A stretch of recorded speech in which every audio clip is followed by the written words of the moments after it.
Welcome, everyone. It is Friday, September 20th. It is 1 p.m. here in Cayman Islands. We are on Central Time, so make your adjustment as you need. And I didn't broadcast this morning because, as you can tell, I went and got a nice haircut and a good shave. And my doggy, too. Where is he? He's not in here right now. But anyway, he also got a 1 hour treatment where he got a bath and all cleaned up and cut short because it's hot here. But anyway, I'm gonna rant about one thing for 1 minute, okay? There's a lot of us here, guys, that um, don't don't pamper ourselves, and I gotta tell you, it's something that we really need to do for our dignity, for ourselves, for our own soul, for our own recharge, and so forth. Um, I grew up for a long time until like I was at least 50, where I didn't um, like going to like a barber shop to get a shave and that, because most of the time it is men that do it, and I don't like that. I didn't like that too much, but anyway, um, now I tell you, it's I plop down in that chair, man, and I love it because I mean they come with all the hot towel and put that on, and because I do a shave that is a old school, okay, razor blade, single blade by hand, that way, okay, old school. That's the only way that I'll do it because I hate those actually disposable two, three, four blade things because they're just a rip off. They clog up so fast and never do a good job. Even if I do it myself, I use the old school razor blade thing that I have to open up and put in a single blade and close it back up and with the brush and foam it up and that. I mean, that's how I do it here at home too. And that's the best thing because you can buy a pack of those blades for like actually $2 and that's it, and they last me a long time. But I mean, to go there and sit down and have that hot towel put on, and then the creams and that, and then the cut, and I mean, he moves so slow that I mean, you can hear the blade cutting the hair and that, and it's just amazing. It's a nice pampering that us men can do now and then for ourselves. And if you've never done it, go do it. Go and get go and get um, a straight edge razor cut shave, and it'll be the best experience. Make sure you tell them that you want that. And here they call it a wet shave, actually straight edge. So just anyway, go and do that definitely. So finishing some iced tea here. After that, I have some nice cold iced coffee that I'm gonna drink. Anyway, where we left off yesterday, it's I was doing the actually reloaded board. This is the old board for Robert in Northern Ireland. I have a sneeze coming up. Give me 1 second here. I told you, I felt it coming a long time. So and this I did finish the board off. The only things that were missing that I still had to do were the battery socket over here, the PDS slot, and these other four memory slots. Um, so, well, no, I had more yesterday, but I did finish it off the stream, and I have not tested this yet because I promised y'all I would test it on the stream. But it is here, so let's get. I mean, everything is on. Everything. I mean, the only thing I'm missing is this metal bar, this metal frame that's got to go back here. All right, so we're gonna put that on later, but the main thing I want to do right now is I want to test this. I want to see how it works. So we go to the desk cam, and we are going to plug that in. I'm even going to connect the speaker this time. I hope this one is all connected and working. Usually I don't connect speakers because I can tell right away if it's working or not. Let's do SCSI. And let's do our macrometer also for us to see how the voltages are. So we have everything there. And Let's connect the ADB also, keyboard one. All right, and if it comes up, I will get the video up. And we plug it in. We have 11.8. I didn't hear speaker though, but it's coming up. I think it's because this speaker is the pins are a bit bad. So before it boots up, let me connect this one.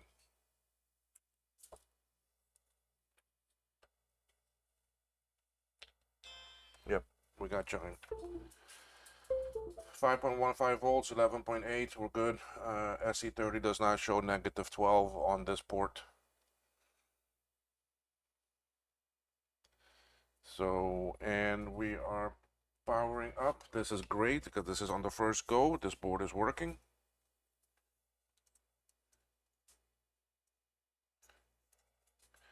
We have a rainy day here, finally. Well, this morning was nice and sunny, but right now we're getting some rain. And it's much needed rain. Oh, do we need it?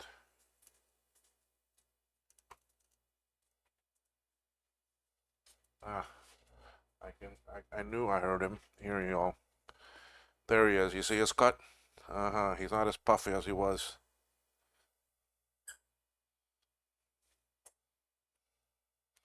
So all that hair that a husky normally has is gone. I mean, it's just, he's left with just a little bit on his body. Anyway, all right, so here we are. This is working. I only have 16 megs in it right now.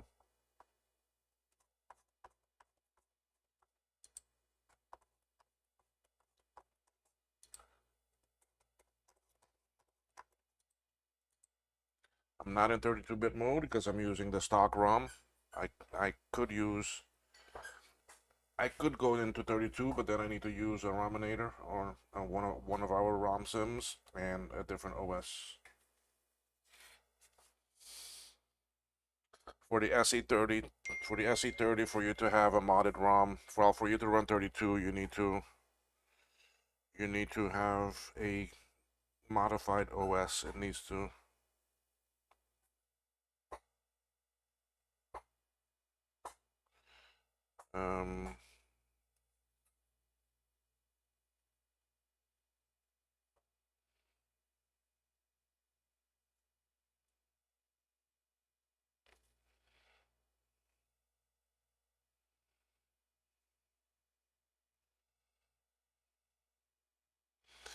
sorry, I was reading a message from my mother.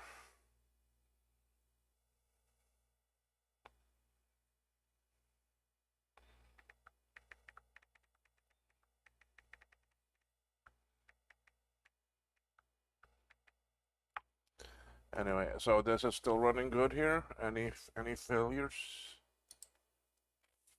No, everything so far going through good. Why is my camera not showing?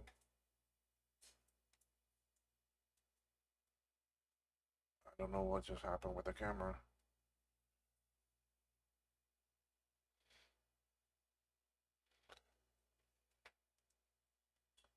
There, okay.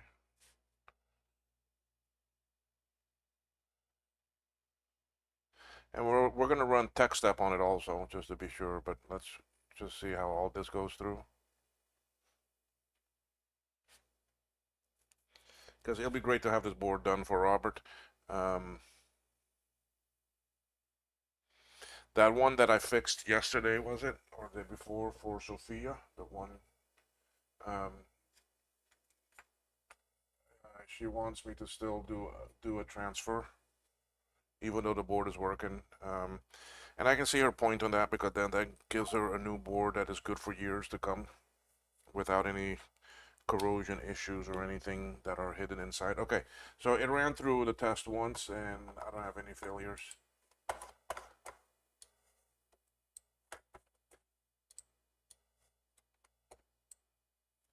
So we're gonna shut this down. We're gonna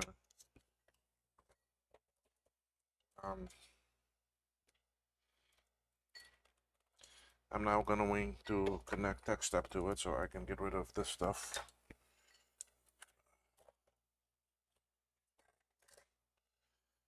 And let's bring up the tech step.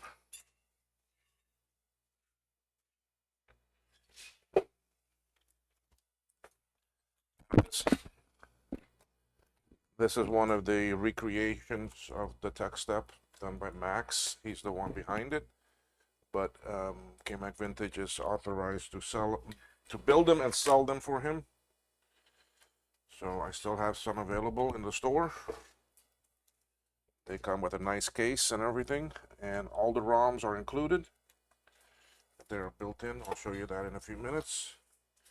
The only thing that they don't come with is a battery, which is required. Because of shipping regulations, I cannot ship the battery. So it's something that y'all will have to buy, but I can provide you the link. It uses just a standard iPhone 6S battery. Retro, hey there, how are you? Or Martin. You know what, Martin? I was out at the store and driving home. I remembered that I was supposed to pick up a battery. So I forgot to pick it up, the 32. So I may go back out later and see what I can get. I want to solve that other board problem. So I did forget the battery. It's hot. Here we had some rain, but now it stopped and the sun's gonna come out. So you know it's gonna be sauna outside there. That sun comes out and then all the liquid and start evaporating. Oh my God, it's gonna be the worst. Okay, so I want to bring this more over here so you can see it. Anyway, yeah, the tech step, it doesn't come with the battery, and then the other thing it doesn't come with is the cables. Most people that are going to use this are people that repair, and they already have sets of cables. So anyway, we turn it on. It gives a little intro screen. Then it gives you an option here to select up or down. Up or down are these two buttons. And here you can select the different ROM packs that you want. We need ROM 1, so then we hold asterisk, and it'll boot that image. Once we're in that image, I want SE30 and I want test mode. It's gonna want me to power it on. So I take my power cable and plug it in. And they're gonna want me to terminate SCSI, so I terminate it. So here it comes.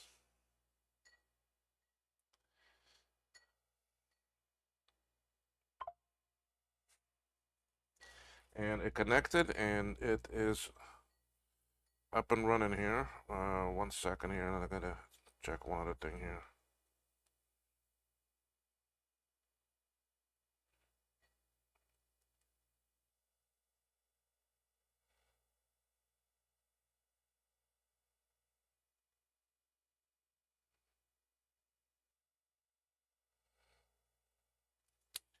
Okay.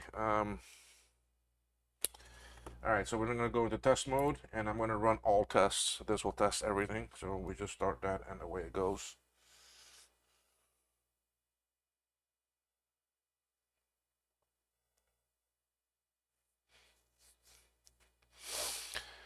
So hopefully this board is good. Then the only thing left to do is to remove that rail from the old board and put it on here.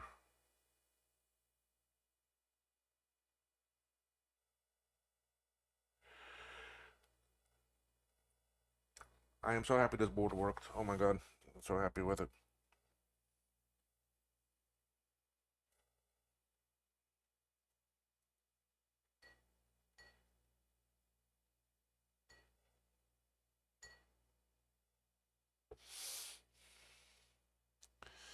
I'm still debating what I'm gonna do about that board for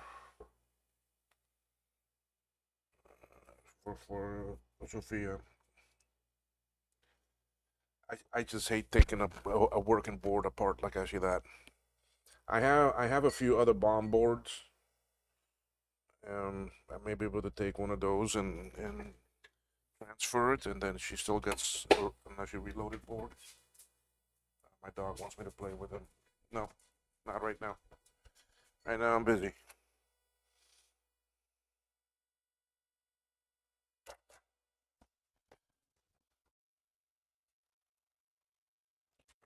Could do that.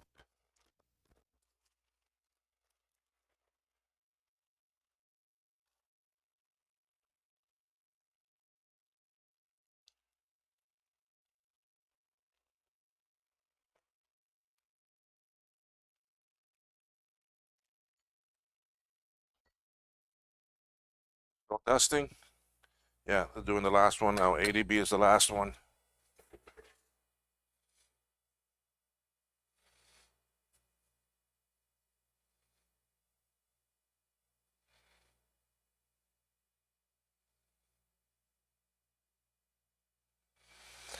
You know, I'll just take her board and move it.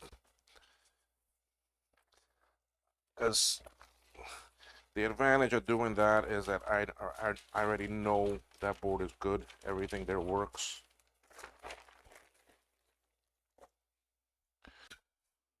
So moving it over should be fairly straightforward. Oh, I got some more people. Who's here? Felipe, hey, how are you? Oh, thank you too for that donation you did, Felipe. I really actually appreciate that. Um, oh, you won't be able to follow today?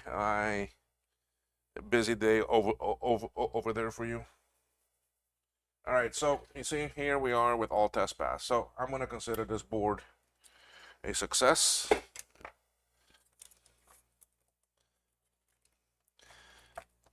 I could still, and I may still do it.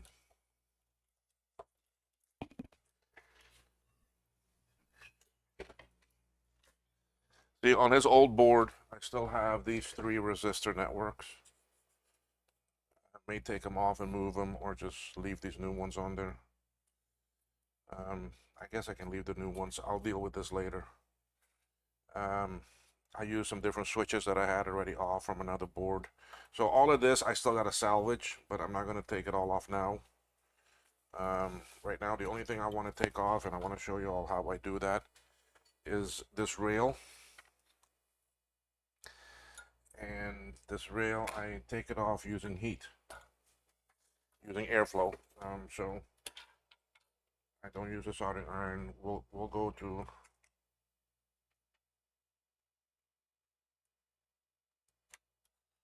Let me just set this up. All right, let's go. All right, Alf, don't worry, you're coming in.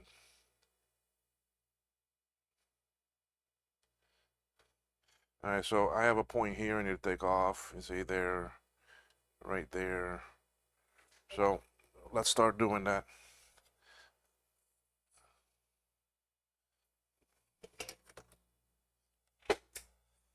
Sorry if I don't look at the chat right away. I'm kind of far away from it and looking at the scope for now. I did order a new wireless microphone system. That should be at the forwarder on Monday.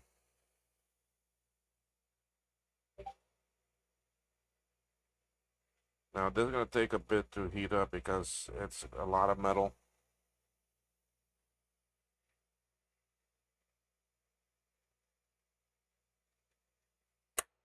Right. But the thing is that once I start getting it hot and move on down, the others will come kind of quick as it retains the heat.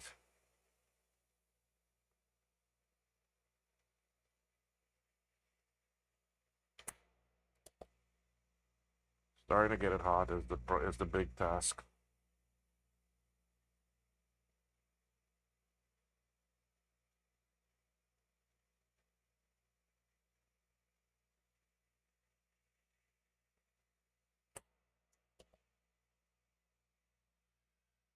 Do.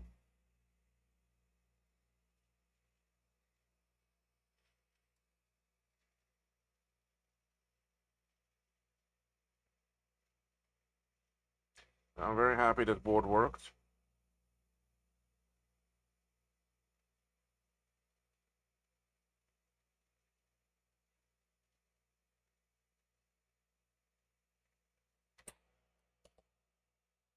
See what I mean by it takes a lot of heat?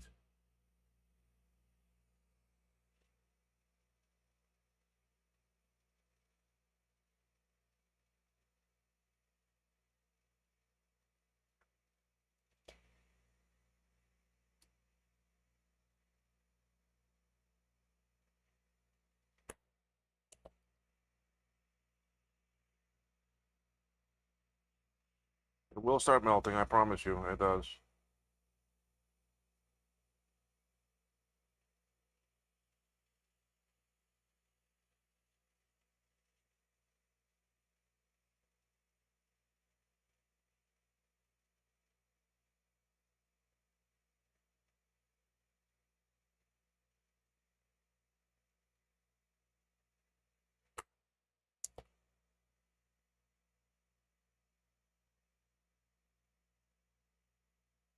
A lot of metal here. Loads of metal.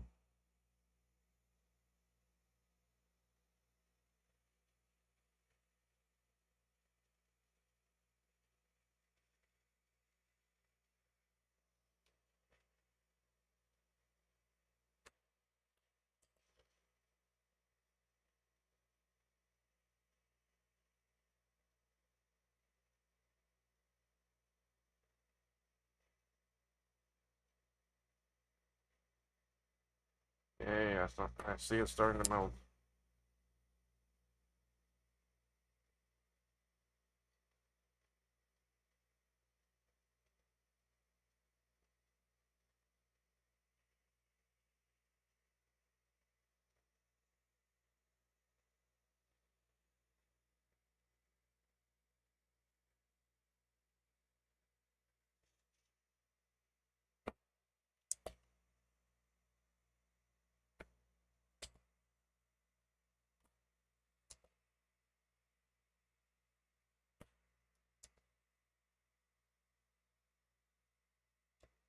It started to bubble.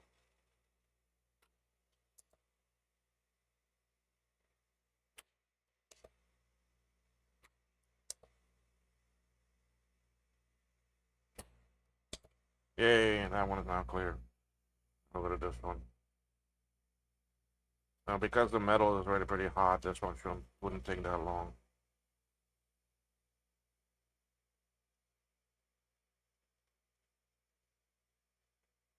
See, it's already starting to bubble.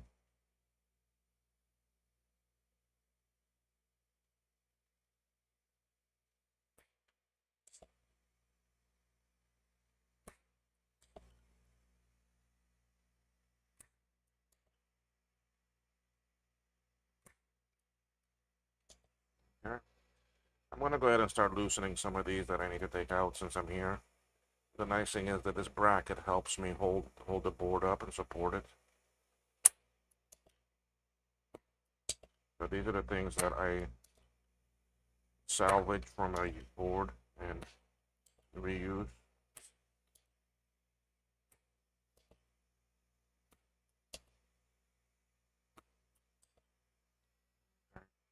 That's an ADB connector.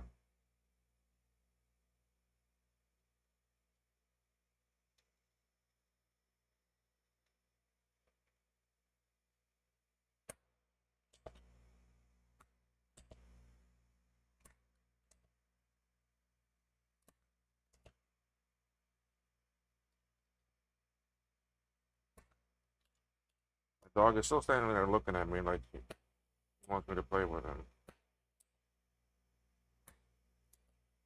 Lilo, I can't do that right now. Okay, that one is loose. Hot, hot, hot, hot. Alright, so we're here, this other metal piece now.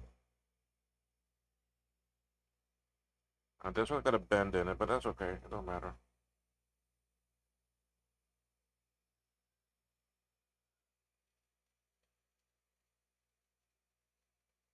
You see it melting?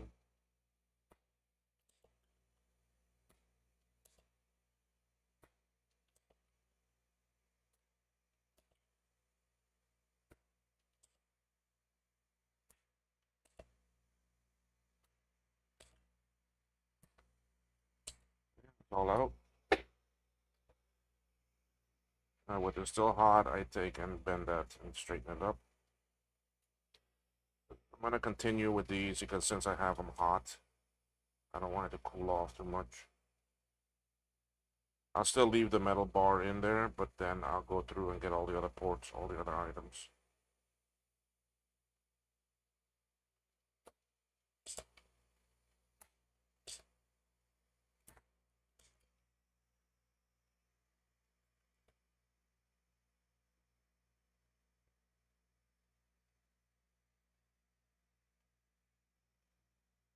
Okay, nothing going on in the chat, so. Audio good? Yes, I can hear it okay. I can see it, it's good.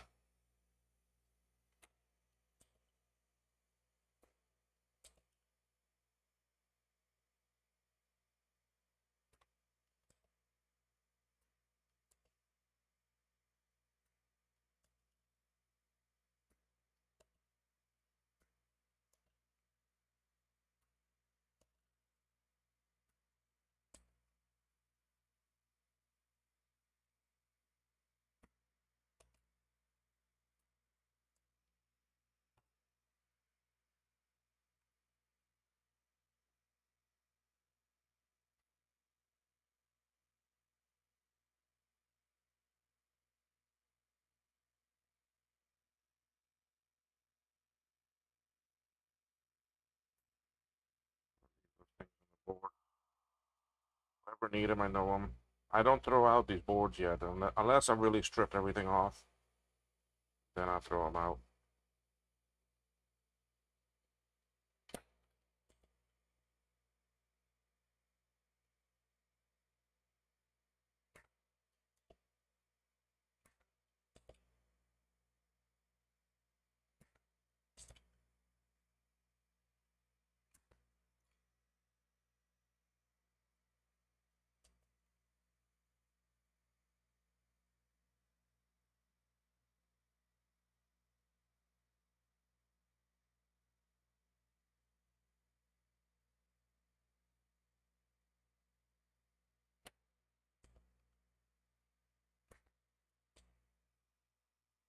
Yep, now the sun's coming out with vengeance. But this Saturday, Sunday, we're expecting quite a bit of rain again. There's a tropical system developing near us here. I'll be going into the Gulf and heading towards the Tampa Bay area of Florida next week. It won't be anything near us, but it could impact Florida a bit. It'll just give us rain, that's all. Something we're very used to with these tropical storms.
Okay, once you have the bar hot, it actually heats, transfers very well.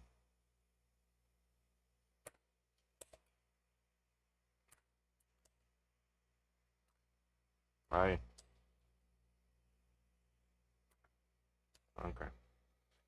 Last one for the bar, but I'm not going to pull it out yet. Like I said, I want to keep the height for me to remove these other things.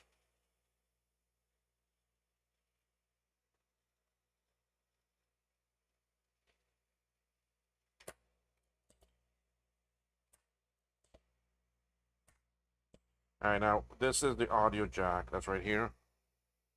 And it's plastic, so I really got to be careful with how much I heat up these posts.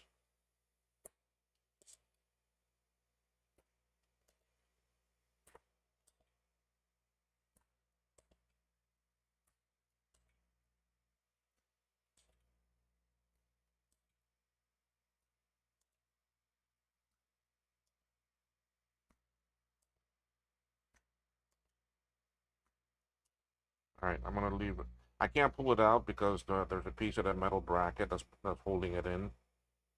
So the rest I'll have to do when I remove the metal bracket. So now this is one of the serial ports.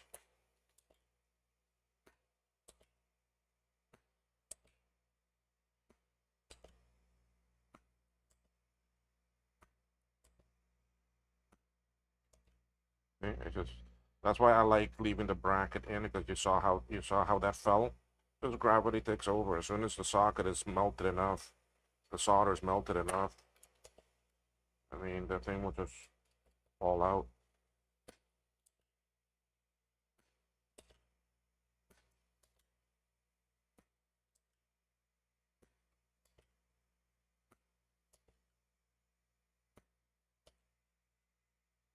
Same thing here. Go boom, there, it fell out, you see? Alright, this is the DB19. These are definitely worthwhile saving. So let's get this post here.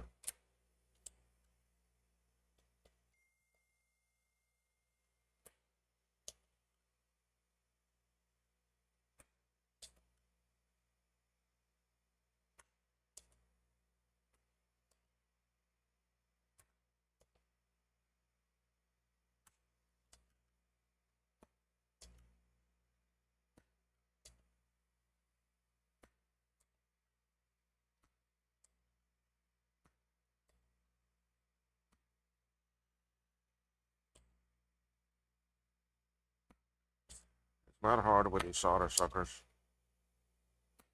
But imagine if I had to do all this without the flux and wick. No thank you.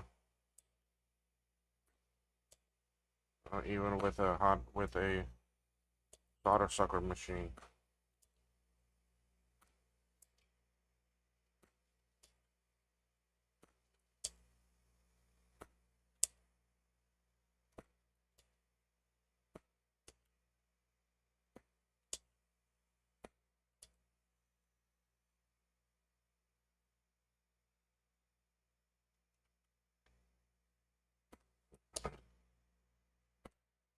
Alright, so now that I have most of that loose, I have all of it out. I'm gonna pry it out.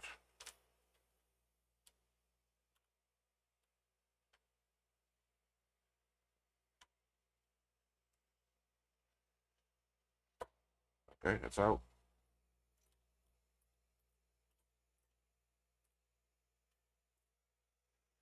It's out.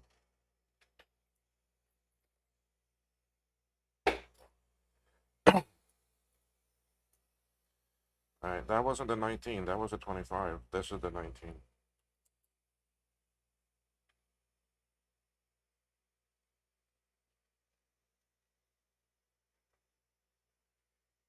Hold on 1 second, folks.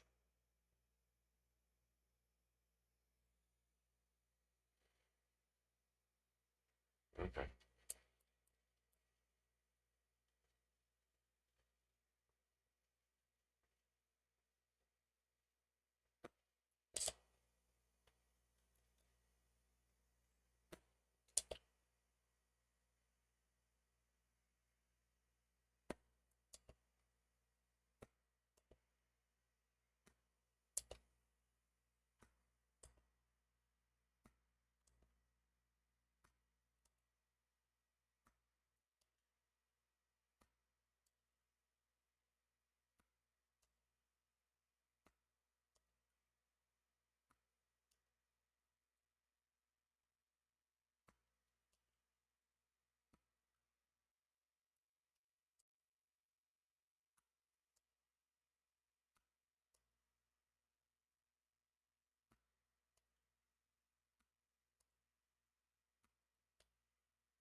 I see the board separating because the amount of heat, but that's fine because this is a junk board, right?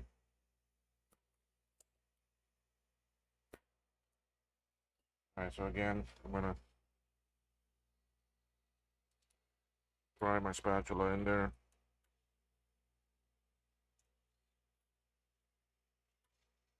And get that one out. It's out. Alright, so what's left? I want to try to save these born chips. So some other things are probably going to fly off now.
Could do it from the other side and just heat them up and pull them out, but then that, what I don't like about that is that it will toast the chips.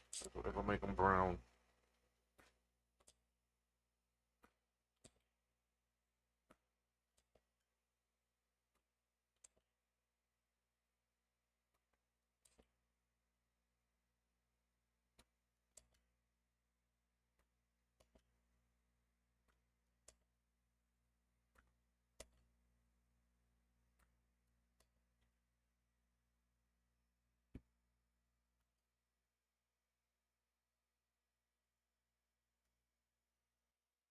Hold on here. I need to clean out this tip. Something is in here.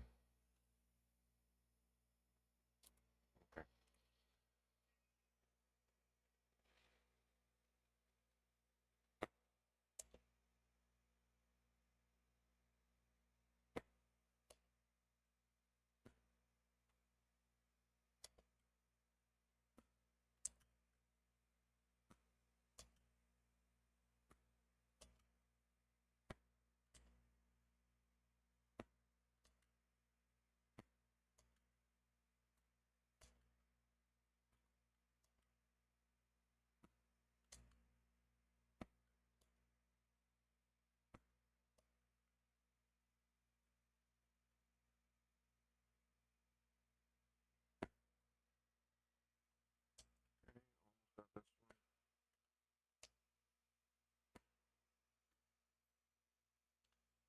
What happened here to somebody's legs?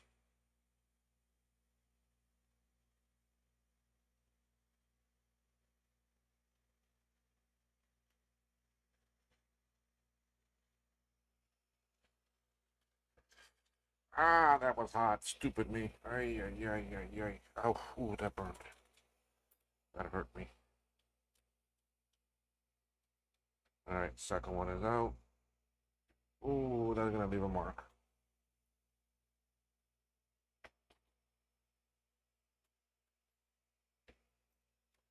All right, this is the last born now.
See if I can pop that one out without turning. Oh no, switches are there.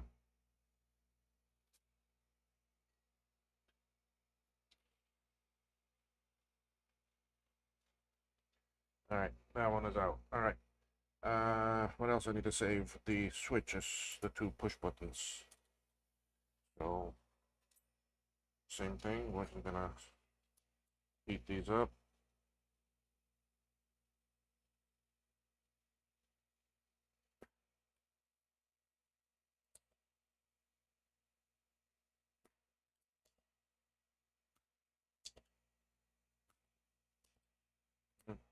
That one already fell out.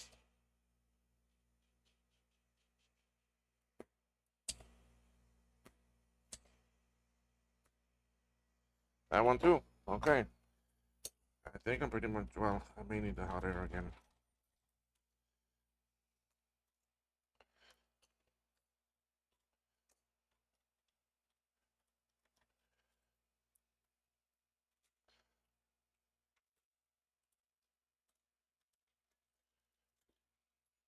All right, so the bar is out. Okay. Now I should be able to get out these other two items. . Yeah, you see, I need a little bit of air for that. And I'm still going to use the metal bar, but I should brace it.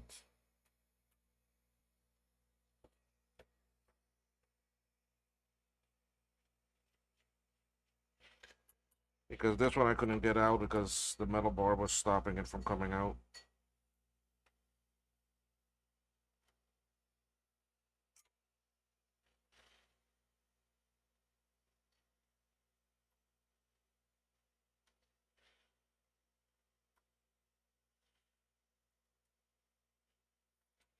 Okay.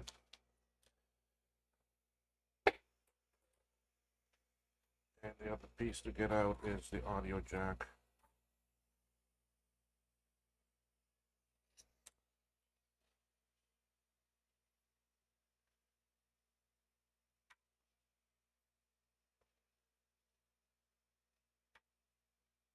Okay, that's out.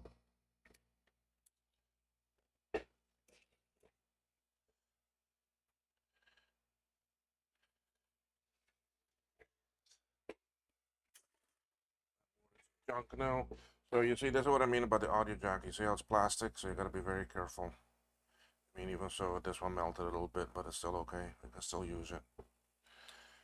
All right, so what did I salvage?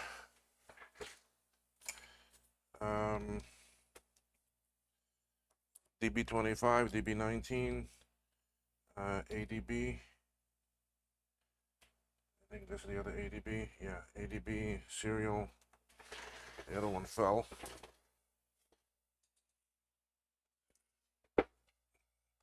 So in a little bit of time, look at how much I pulled out. The two switches, the audio jack, and the metal. And I got out the 3 Born resistor packs. So just about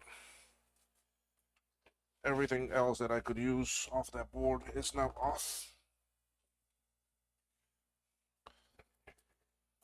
Okay, so I think I'm going to pop these off.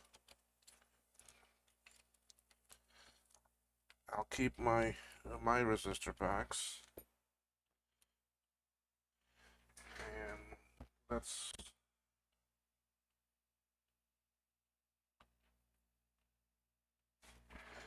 let me go back to the scope for 1 minute because I want to show you what I do here. You can see some of these chip legs are very bent. So with my good old reliable tweezers,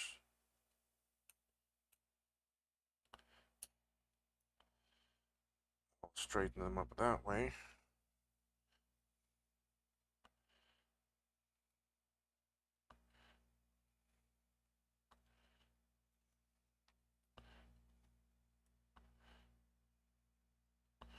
Alright, and then the other thing I have is a chip leg straightener. This is a 3D printed item, but it's printed by someone that I bought this. I bought one last year at VCF, and it was so good. I used it so much that I completely busted it. Okay, so it basically straightens them so you can put them back into sockets. See? So this year at VCF, I specifically looked for them and found their table and bought another one.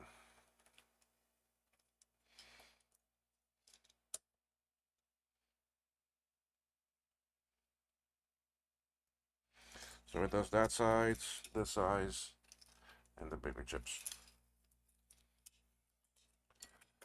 Definitely something worthwhile to have. 5 people, hello. Thank you for watching and joining. So now that we have these, let's go put these in.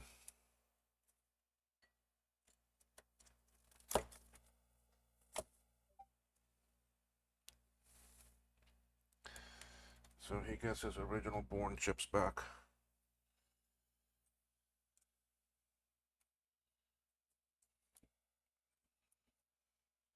Everything in, yes. Usually these, oh, sorry. So his Born chips are back in. Usually these are not in sockets, but I put them in sockets because they fail often. I mean, some of my biggest issues with SE30 boards are these 2 resistor packs and this one. This is a 1K. So a lot of times this one here will not work either. All right, so what do we need to do here? We need to put this sucker on. This goes on like this, it drops right in. Turn it over. And the same ones that I had to bend, I can now bend them back in place. 3 of them. Okay, so now that's there. I just need to solder it. And all these are things that now I saved and I can use on another board.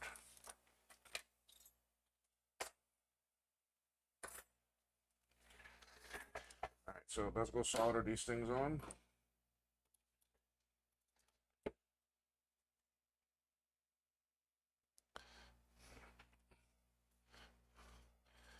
Very straightforward, just a couple points here to heat up and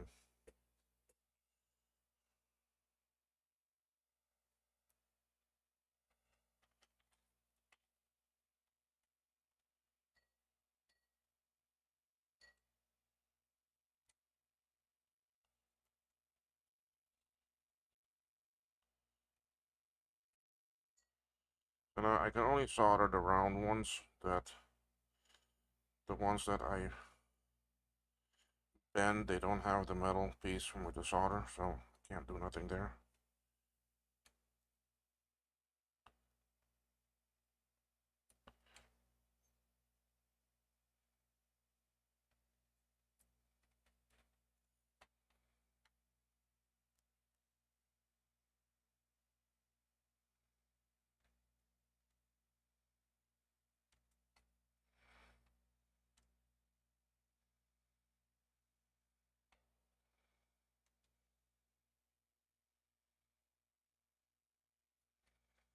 Looks like Lilo gave up on me playing with him.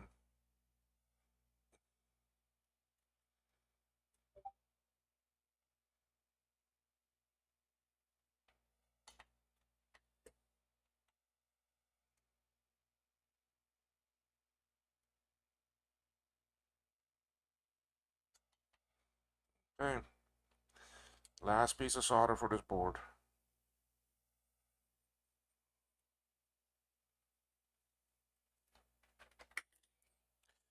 Alright, folks.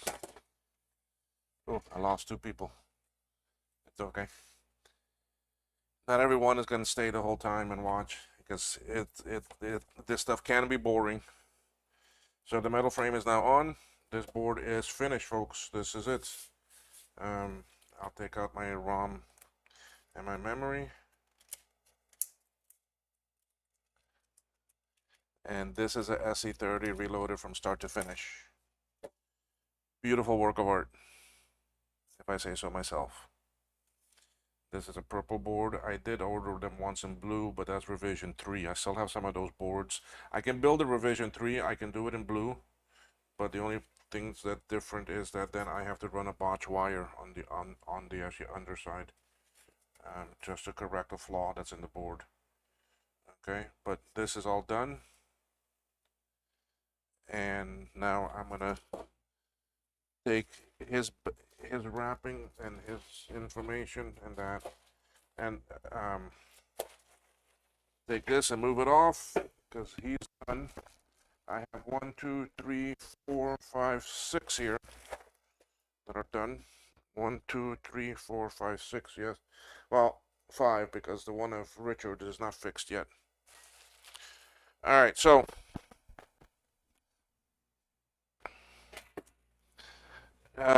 next, another SE30 reloaded. Sorry, folks, I just have a lot of these to do.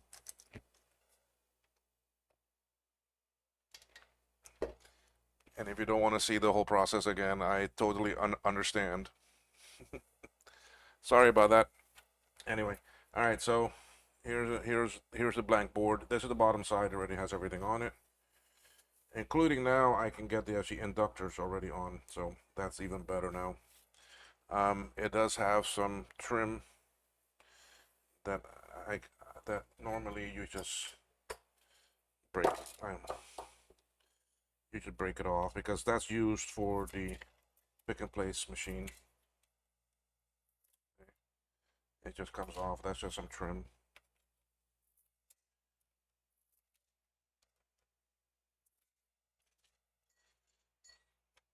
and it's not in the Gerber file, but when you select for the board to be pre-done for you, um, I use JLC, and they will add this on it. Then you just snap it off. There we go. See, it's all off. There it is. Give me 1 second here. I gotta see what some of these are. My mother.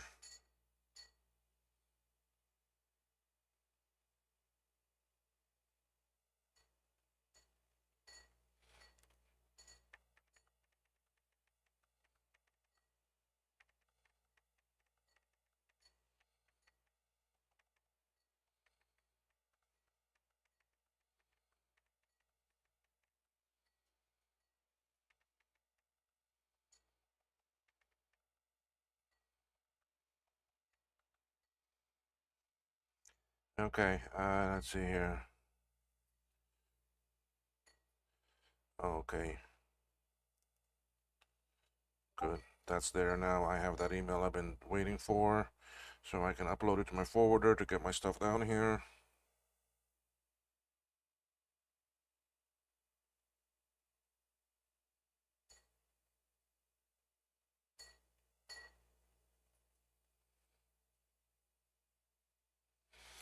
Okay, cool. So, you like watching these being built, Martin? Yeah, they're interesting to do. They're not that difficult, really. I mean, it's just a bunch of soldering and putting things in place. I mean, I guess the difficulty was is actually designing the machine and designing the board and that, but doing the physical transfer and that, it's not hard. But what I'm gonna dread right now is taking this nice, beautiful, good working board and moving it over. See, that's what I dread because I know this board is, I mean, yeah, it could have some damage traces underneath and some problems and actually so forth. Um, that maybe right now is not showing its ugly face, but it will later down the line.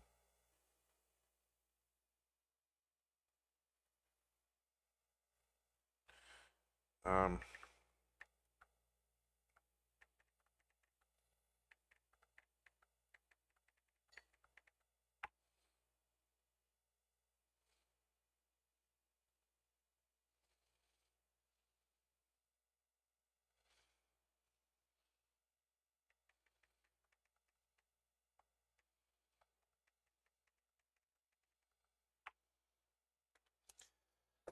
so that's what I'm gonna dread doing that with this board. But anyway, it is what it is, right? I mean, she wants a new reloaded, and the customer gets what they want, right? And I can't blame her. I mean, it's for what it's gonna be used for. It makes sense. It makes sense. So let her do her thing, right? Okay. So we're gonna. These are so nice, but that's the good thing now. I mean, I know then that moving this over is gonna be quick and easy, and all of these should solder very good.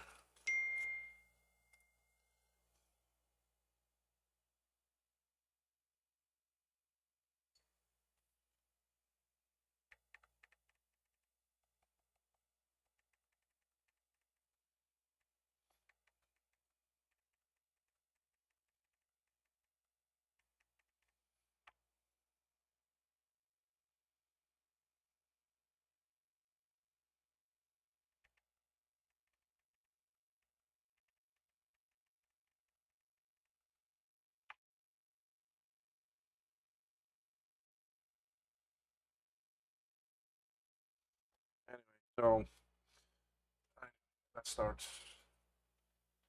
Oh, are you back again? What do you want? No, go, go. You've been out. You're doing everything. Not gonna let you go out right now because there's a lot of water out there.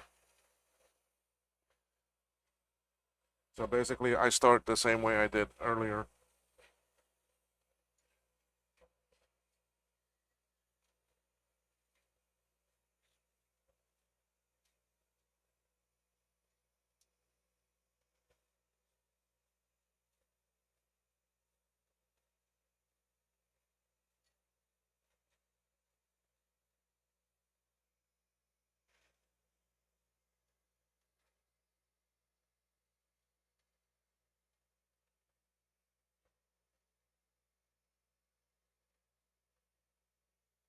I'm even trying to take out the capacitors because everything is good on this board.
I like doing these because they will get toasted.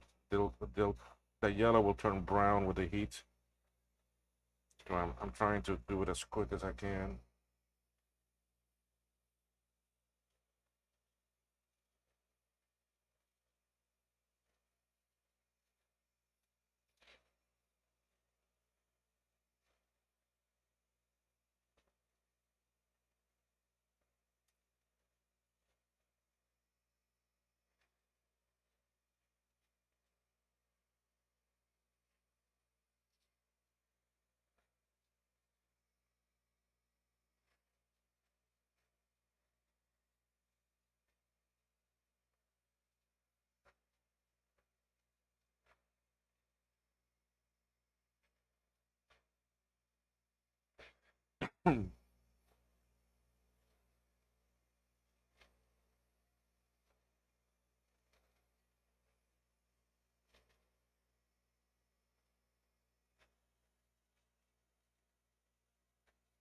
I can smell some fishy smell.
Okay, popping them off, just getting these chips off the board.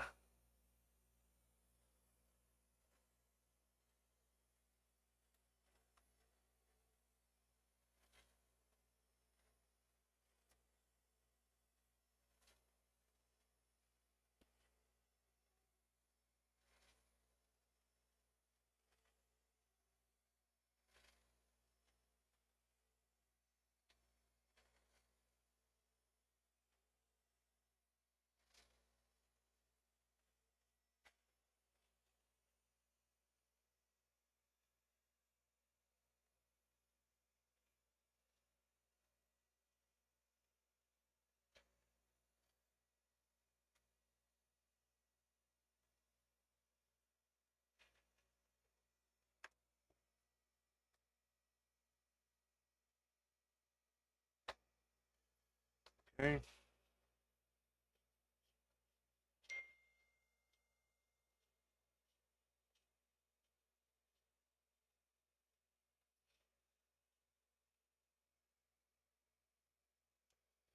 Alright, now we do these video ones.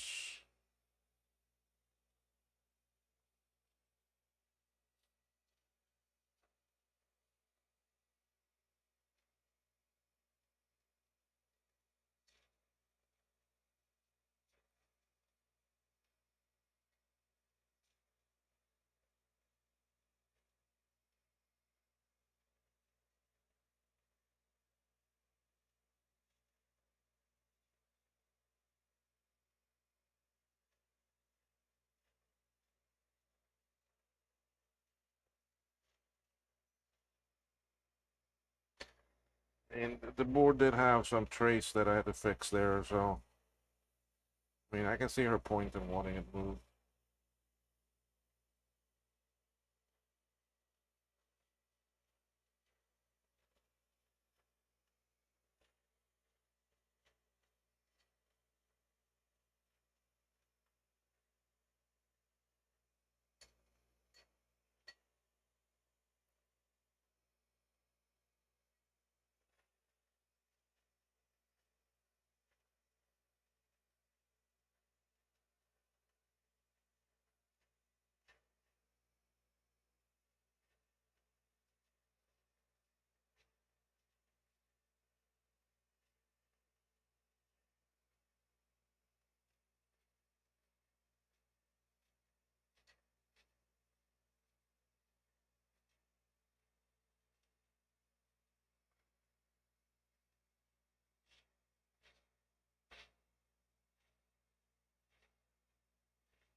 Okay, let's see where else am I gonna take off now. Well, we'll continue.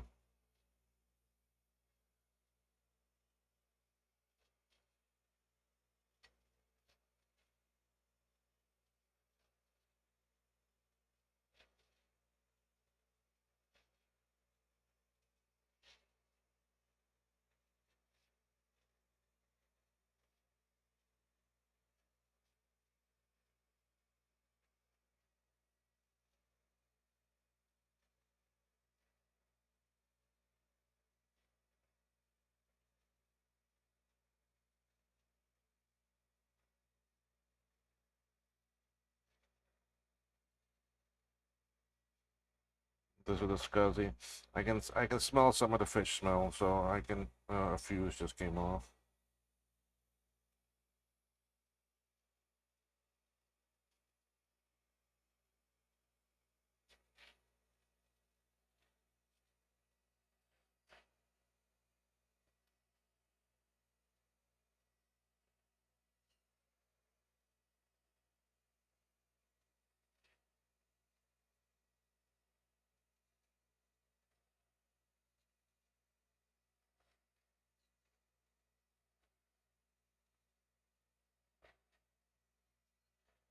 Swim.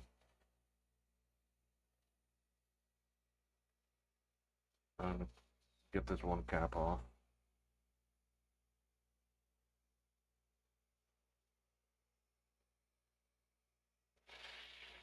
Get this other cap off too. 4 caps I'll have to put on new.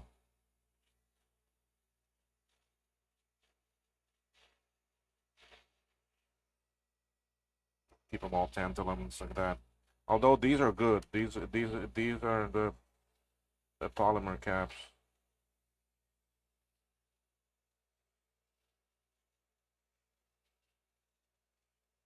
I do have some of those, not too many.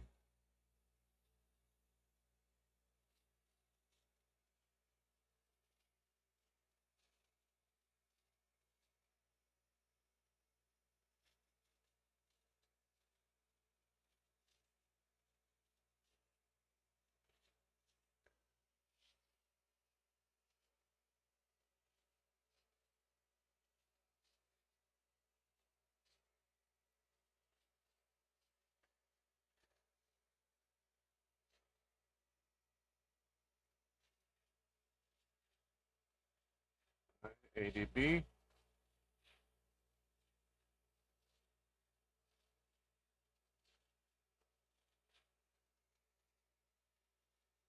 want to get one transistor off. All right, let's fish them out. All right, so got one more chip here to go. These two I'll put on new. The big glue chip.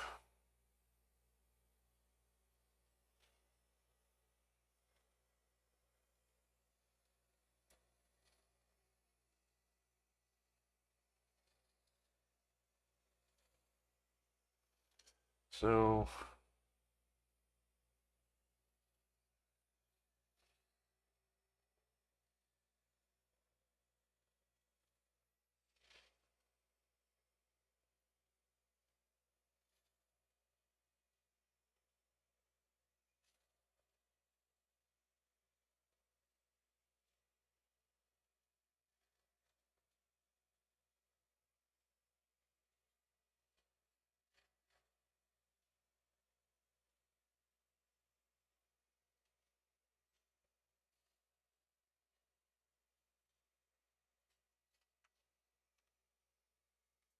glue chip is off. Now the next ones are these here that I'm just gonna heat up like this, and then with this tool I just pry them out with my hook.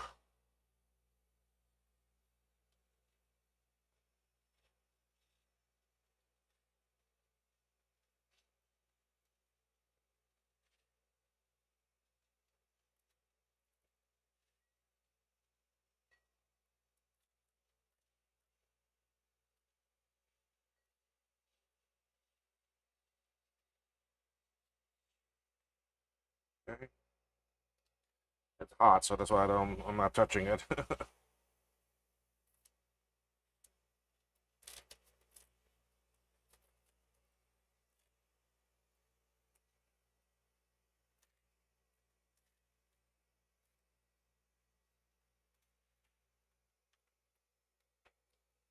Okay, now the two video RAM chips.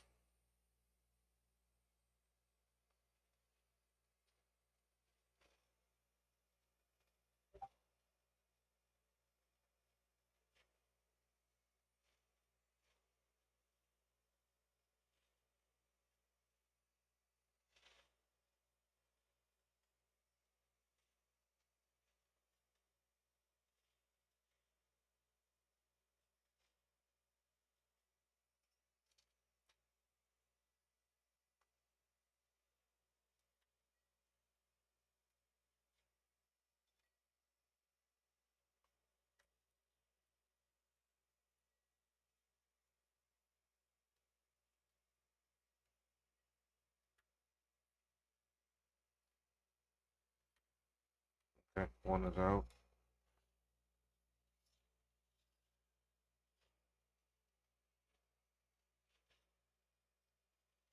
I was able to buy some of these, a bit expensive and hard to find, but I did find some and I bought them just in case I have spares for machines that have bad RAM. I think this is the only Macintosh machine that uses these RAMs.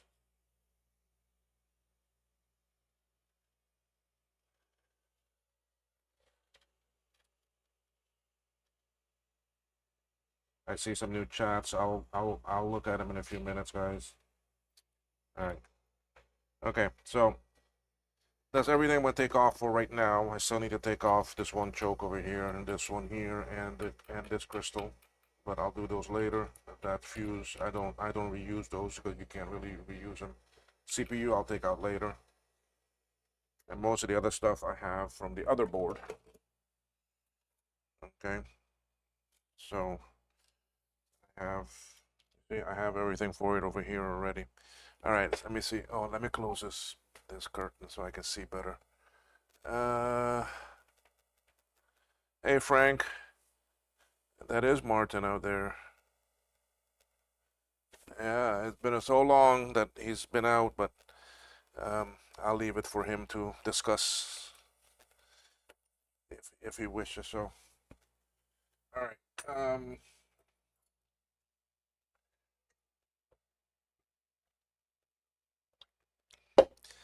I need to clean my bench here for 1 second, okay? Because I'm gonna show you all by doing all of that solder remover. You see all that gunk on my bench there that I need to get rid of all this solder that came out of the solder sucker thing. So give me 1 second here. I'm gonna turn off the mic because I use vacuum for this. I don't want it to pick up everything. Okay, I'll be right back.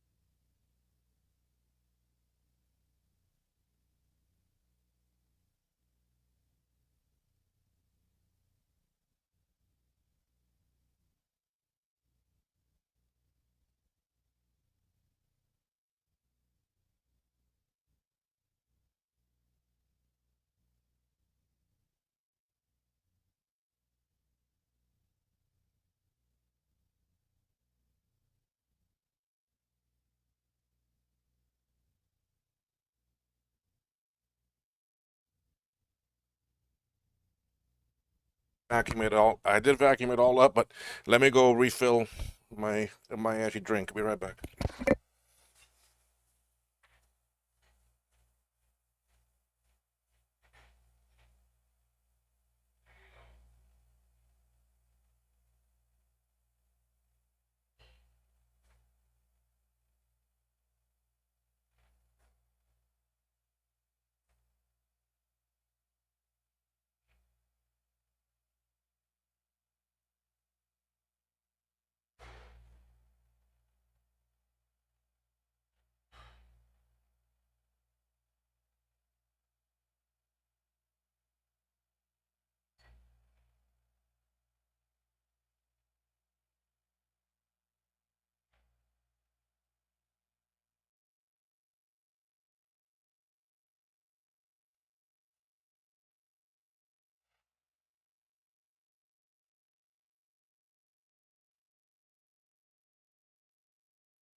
All right, I think now I'm gonna be wired because I went and got my iced coffee.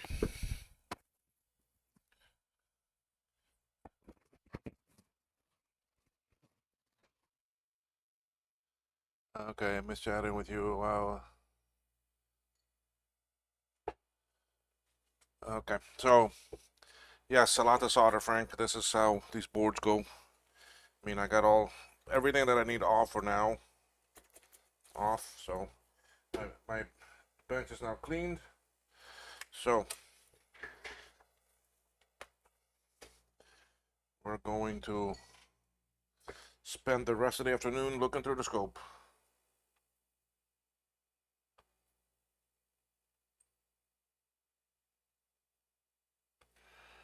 My eyes are not where they used to be to where I could do this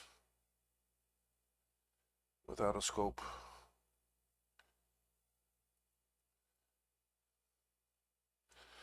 So we're just gonna start soldering away. Chips I took off, we gotta put back on.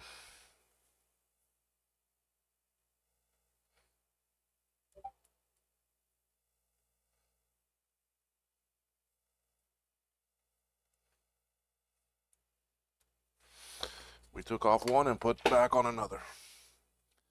Easy as that.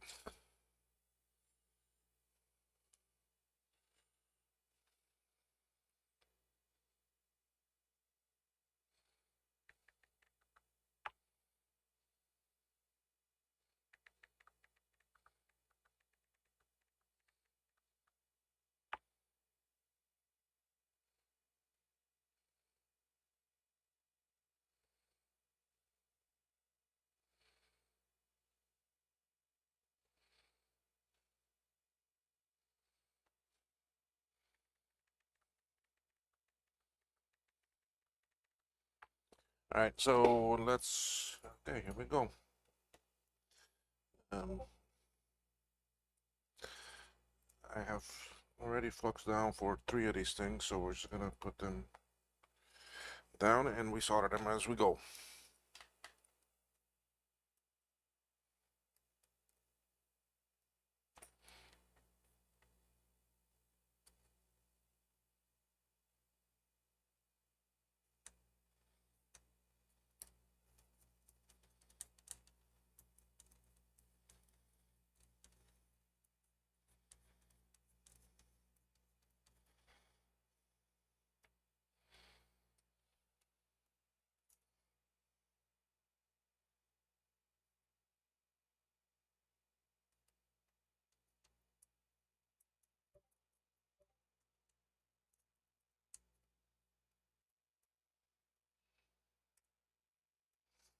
Since I have them, I might as well put them back on right away too, right?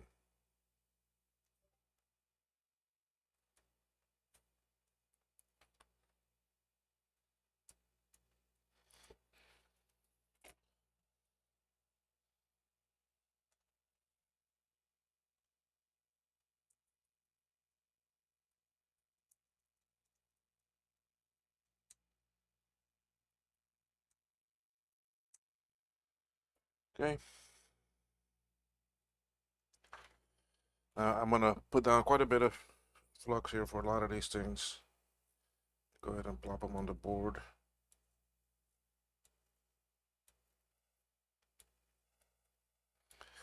I'm putting down all 6 258s and the 3 resistor packs all at the same time.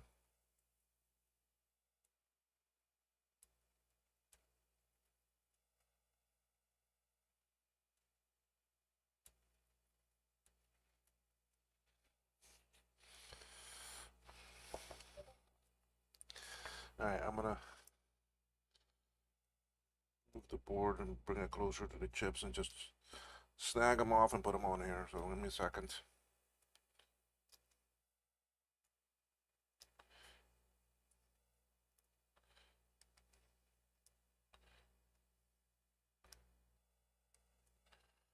Alright, see, so basically this is what I did. I went ahead and put them all already on here, so it'll make the soldering process quite a bit easier.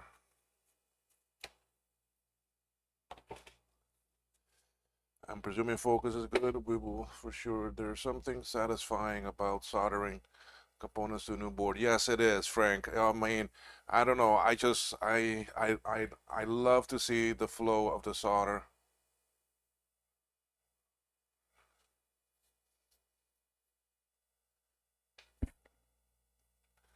Um, I love to see the flow of the solder, and it's so satisfying to actually see it flow. It's like, how does it know to go and actually stick there and not everywhere else, right?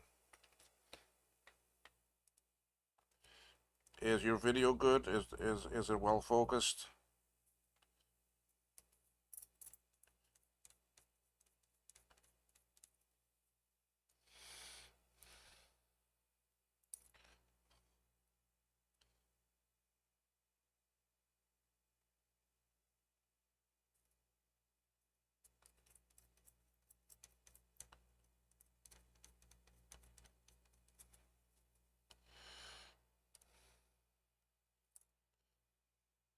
I'll read the chat in a minute, Frank.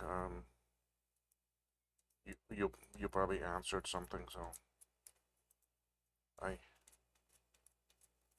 okay. Philip, you're still here. I thought you had to go away, or did you come back? Well, not Philip. Philippe.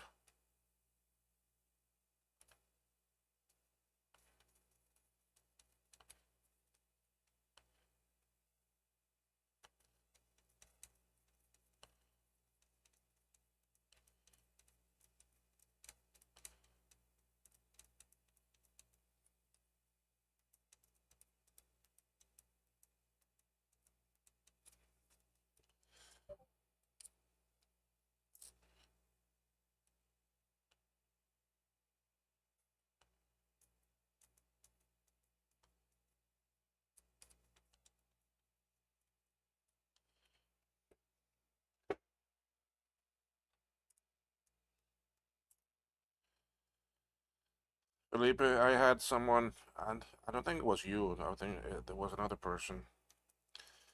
Someone from France before sent me like 4 or 5 boards. Some were SC30, some were classics that I had to repair and reload and transfer for him and send them back. Or was that you? I can't remember.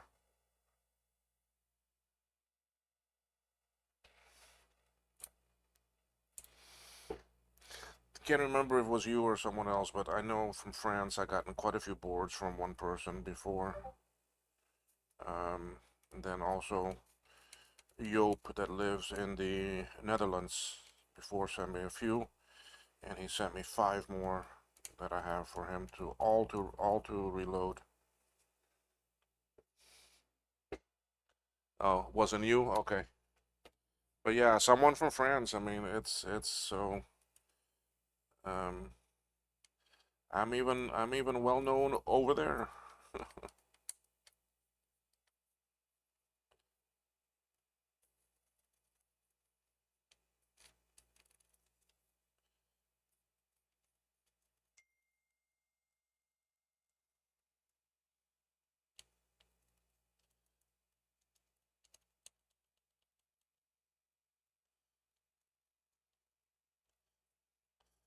Yeah, I mean, I'm pretty none of these chips have any rot on them, any type of corrosion that I've seen.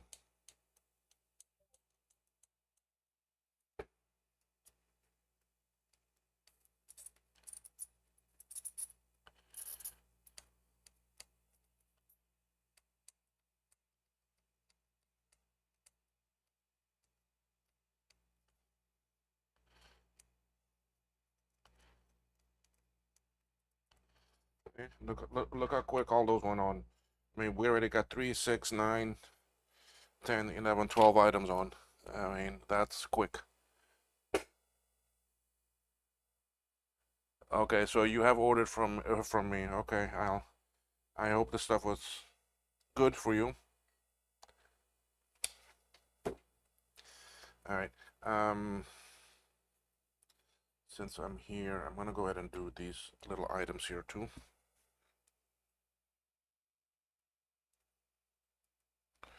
Everything needs to get done anyway, so might as well do them. These 2 diodes are exactly the same, so it doesn't matter if I mix them up.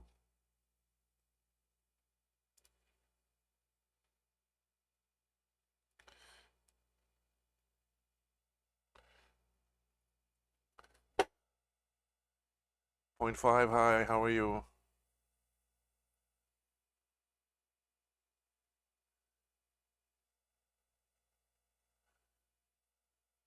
So thank you for all of you that are watching. I do appreciate you all coming in. Um, I don't get too many people in during the day, and I can understand why. A lot of people working. So those that can come in, I do appreciate that. Although I'm not in this for YouTube monetization or anything. Plus, I can't monetize where I'm at.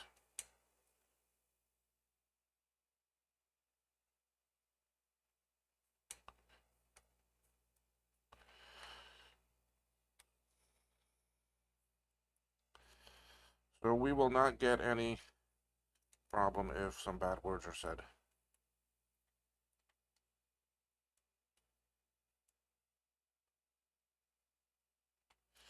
I want some more on that one leg.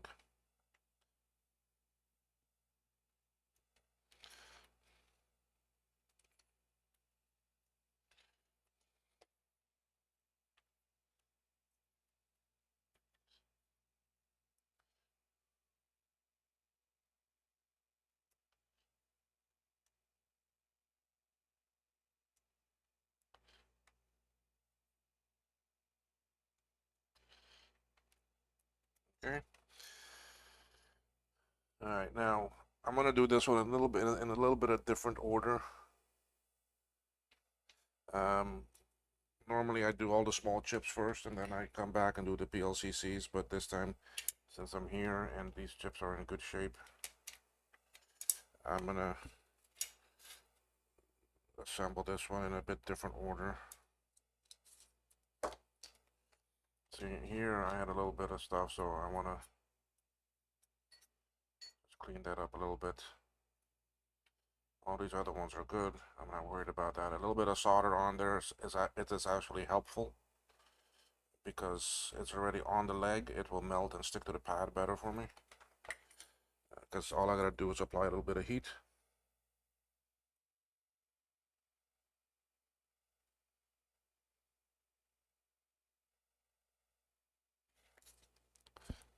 Now the other thing you see that's that I put this flux more on the outside and and of the pads because how this chip goes on. Um, I need the flux more on the outside. I don't need it under the chip.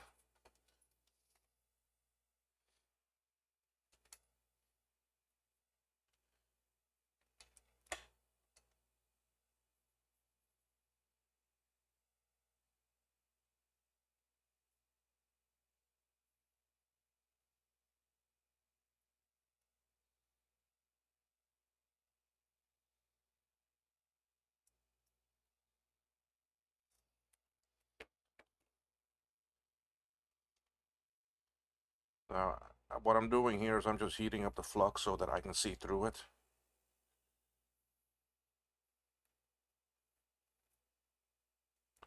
Okay, that's holding.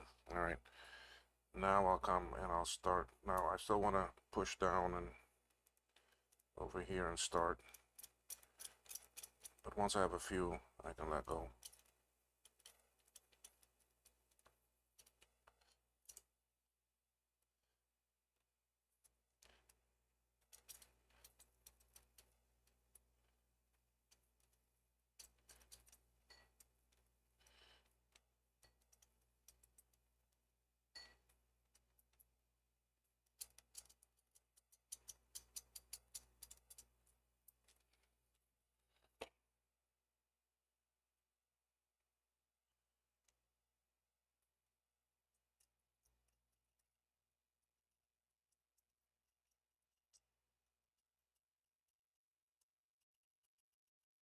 Okay.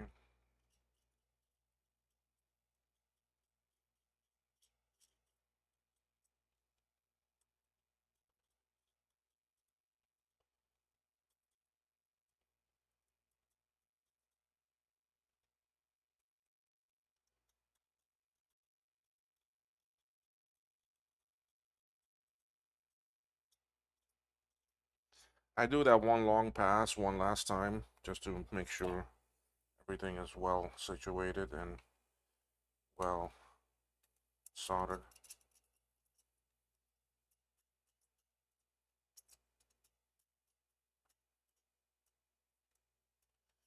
And it's very hard to see with the FPU because, like I said in the video yesterday, the pads are shorter than all the other PLCs.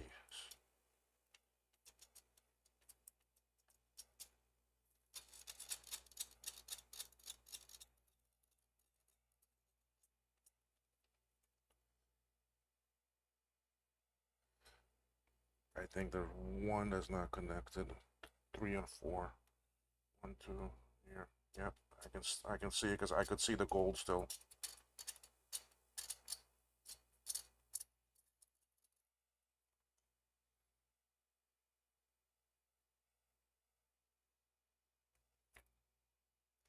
Number one is still is not connected because you can see the little gold there in the corner.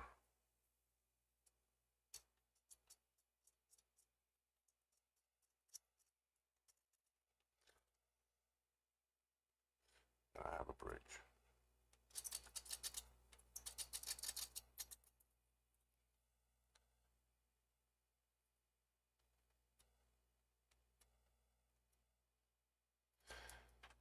I want to show you what I'm seeing. See? Okay, yeah, you see now it's good.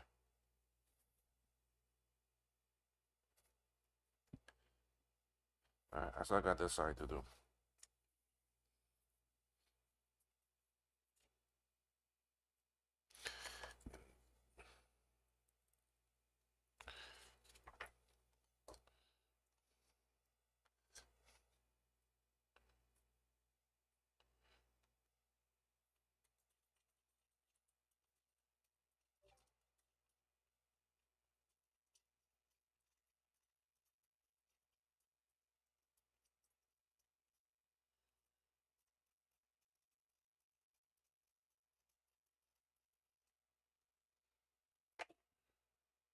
Perfect. Alright, now we're gonna continue. We're gonna get all these other little chips that are right here.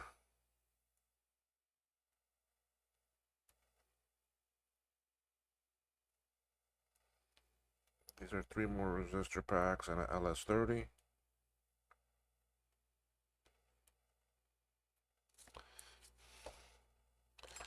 Alright, let's get them and put them on the board.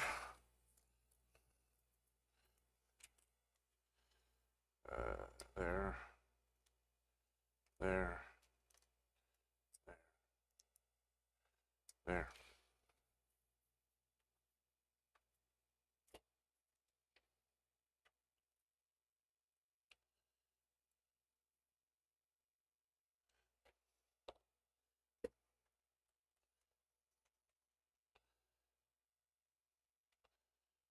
Try to get this board done.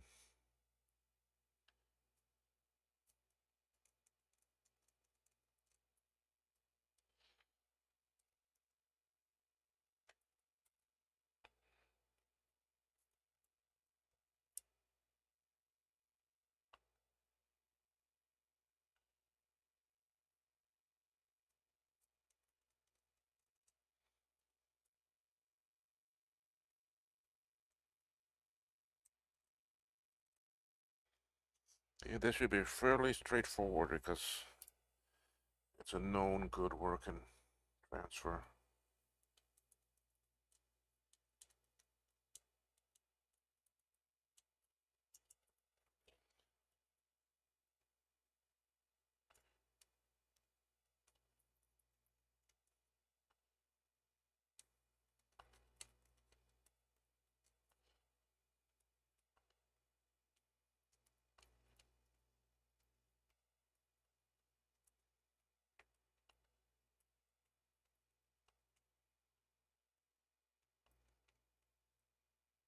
Okay.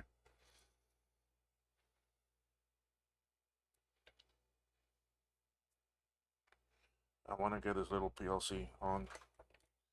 I again today I'm looking for the sockets for these small ones, and Jamco still doesn't have them.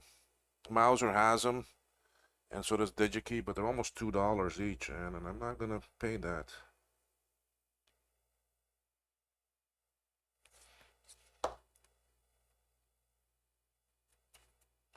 That's a chip look. I can live with that.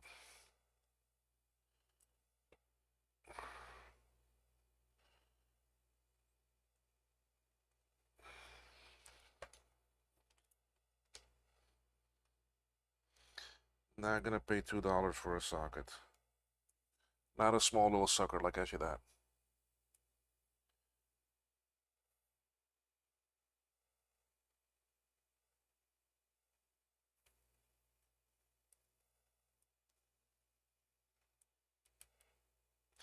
You know what, guys? There's another way of doing these, okay? And I haven't shown you all that, so let's go do it that way. What I'm going to do is I'm going to coat all these with some pillows on them. See that? Nice, happy pillows.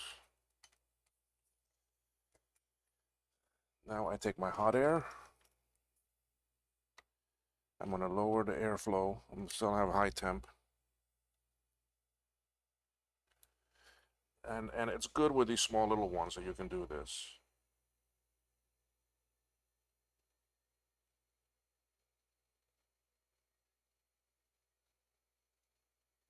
Okay, now you see how shiny they are? That means that it's all actually liquefied. Okay? And just drop it on there.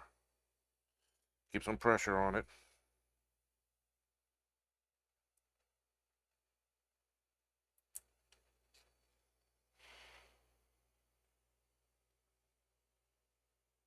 Come again and heat them up just a little bit.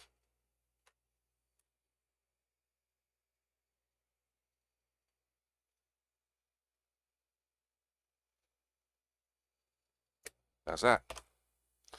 Let's go take a look and see how it came out. So that's another way of doing it, especially with those little ones, you see. See, all the legs there connected. Right there too. It looks like one is not, but it is.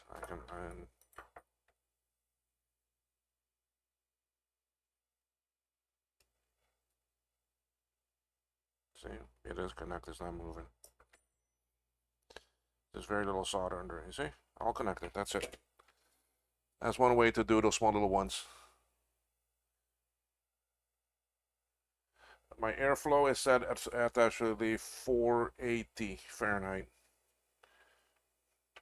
And I rarely change it. I leave almost everything at that temp. I reduce the airflow for that one. Okay. All right, let's go do all of these for the video circuitry.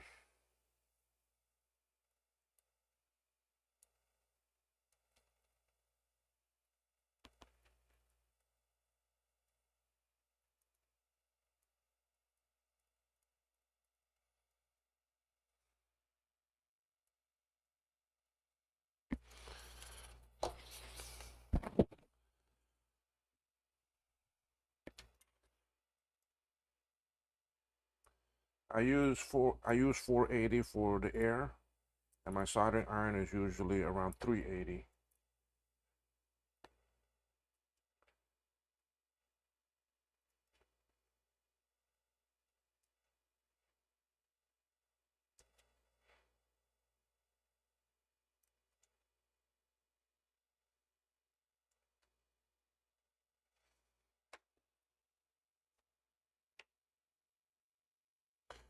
All right, so I got a lot of little things right here that I just put on the board that we're gonna solder.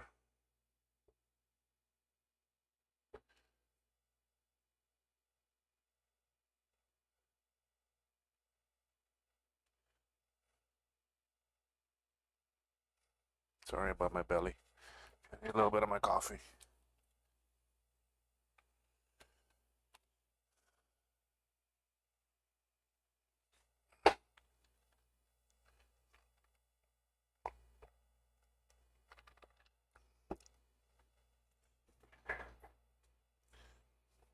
Last night I had someone on. I don't know if you may be watching right now. CC Kramer or RCC Kramer or something. Oh, my car key pockets are still in my key pocket. Anyway, I hope he comes back on because I want to find out if he fixed that problem with his board that we were discussing last night.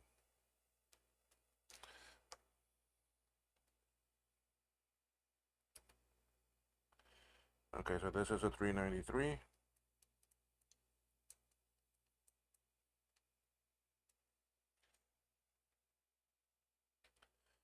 The thing is that I like the high temp on my soldering iron because I move quick. Okay.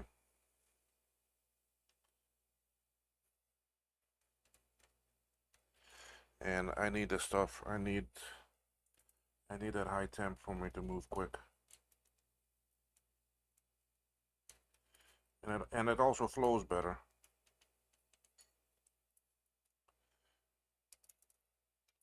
I used to use around 320 when I first started.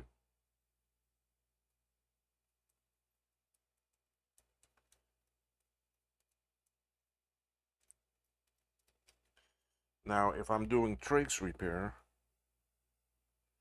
and the cable is actually coated like mine is, I will bump it up to actually 400,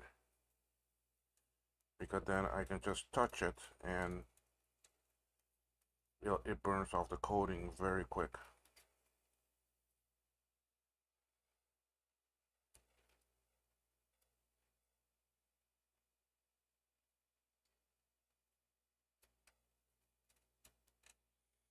You see how much quicker that flows when I do it that way?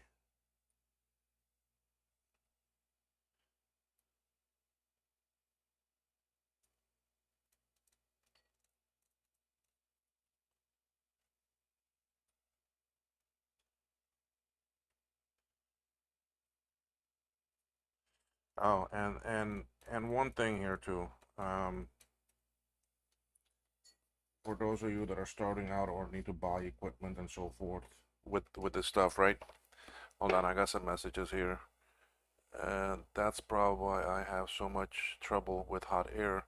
I'm too low on temp. Yeah, you're probably too low. Okay.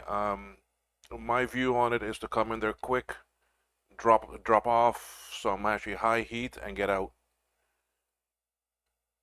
Aha, Kramer, you are there. Ha ha ha ha. I see. I remember ECC Kramer. EC Kramer.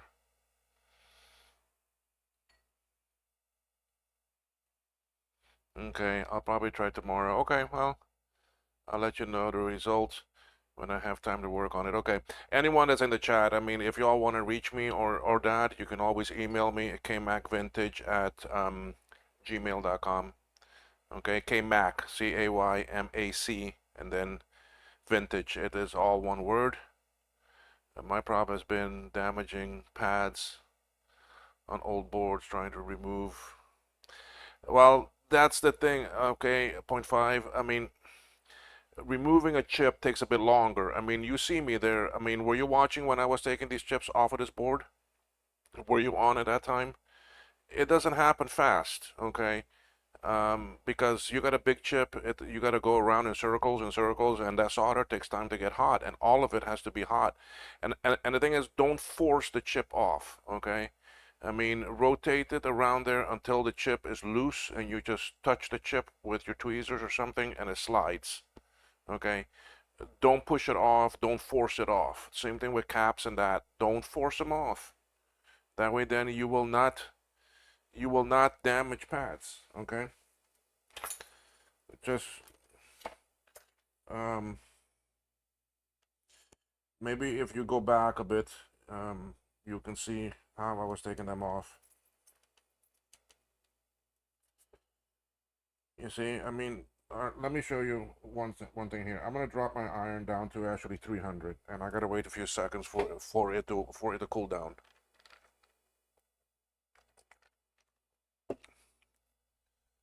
Okay.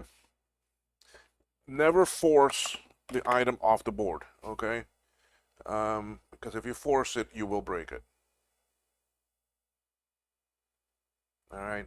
Let the solder become liquefied. The actually solder is going to stay put, but it just becomes liquefied. All right. Solder is going to attract itself to other solder and to the pins and to the pads. Okay.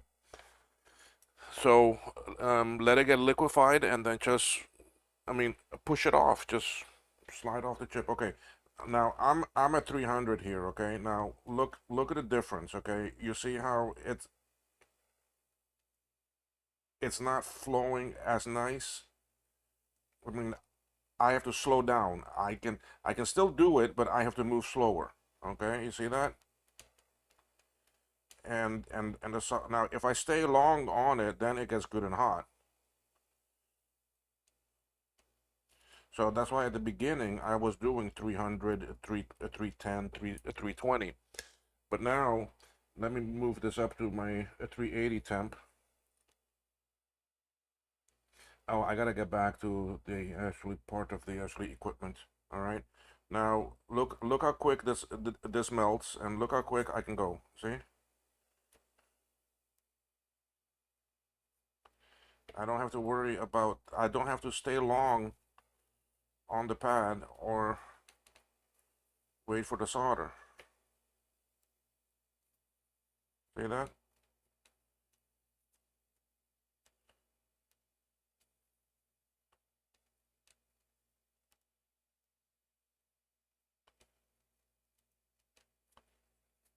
You see? So it works a lot nicer. I gotta do these little guys here. Uh-oh, I lost one. Where did I lose that?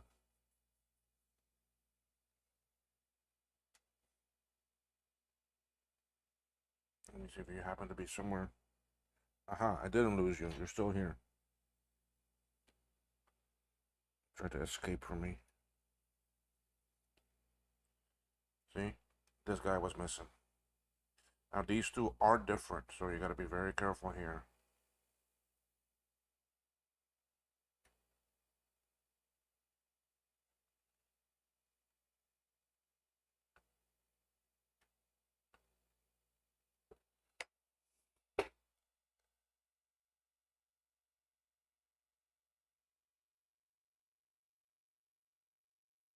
Yeah, try to go up a little bit more. I mean, if you go slow, 320, 310 or so is fine. I mean, like I said, at the beginning, I was doing that.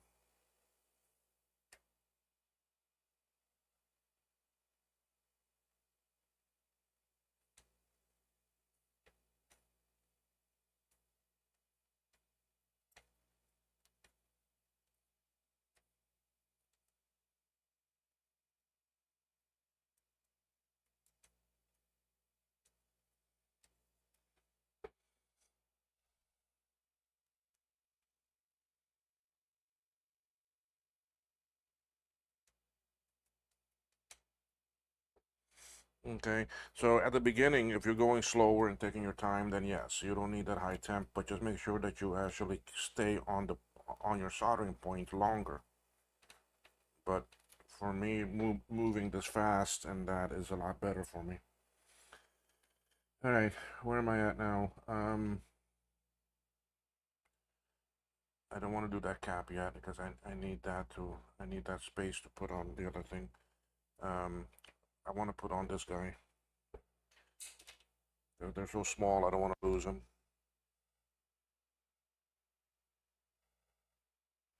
I can do that cap.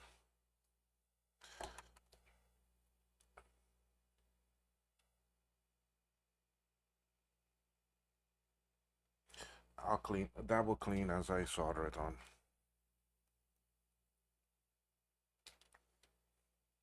It looks a bit dirty with some corrosion on it, but it will clean.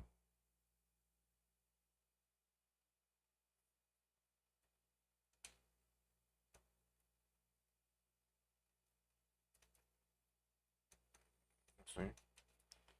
Right.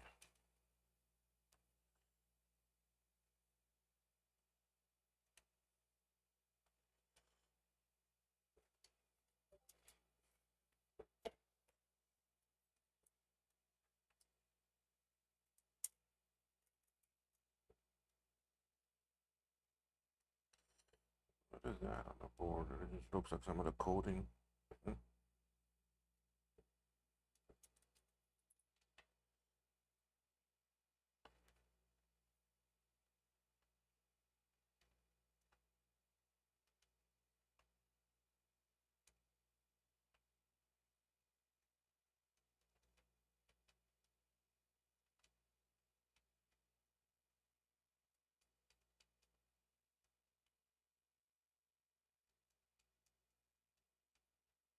Okay. All right, let's get this cap put on. This is just a 4716, Anything new in the chat? I'll come to it after this cap.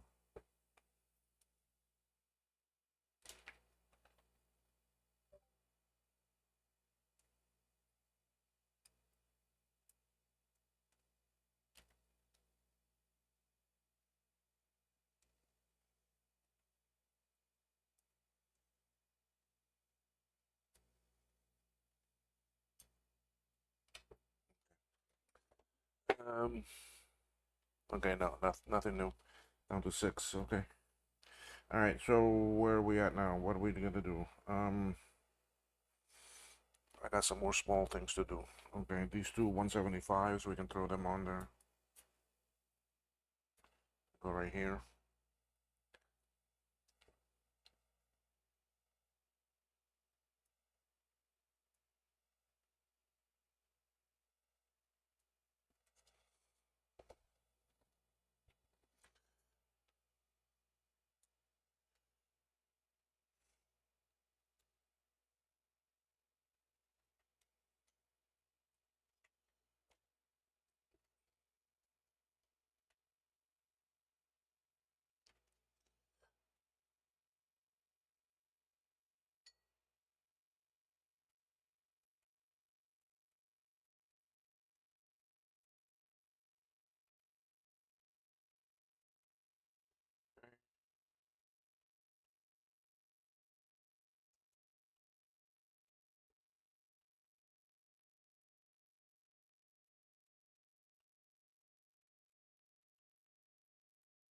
And I use just basically one edgy tip. That's it. This one. Okay. That's all I use. I don't switch to many tips. Oh, and the thing I was saying earlier about actually equipment.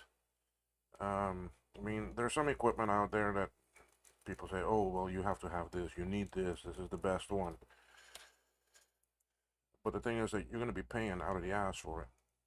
Okay. I have a basic airflow machine that cost me like $39. Nothing special.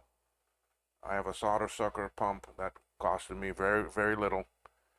And my soldering iron that I use, it is the actually it's a TC 100. I buy that with the power supply and the tips and everything for like 80 bucks. I don't use more. That's it. You don't need. I've always used this type of soldering iron.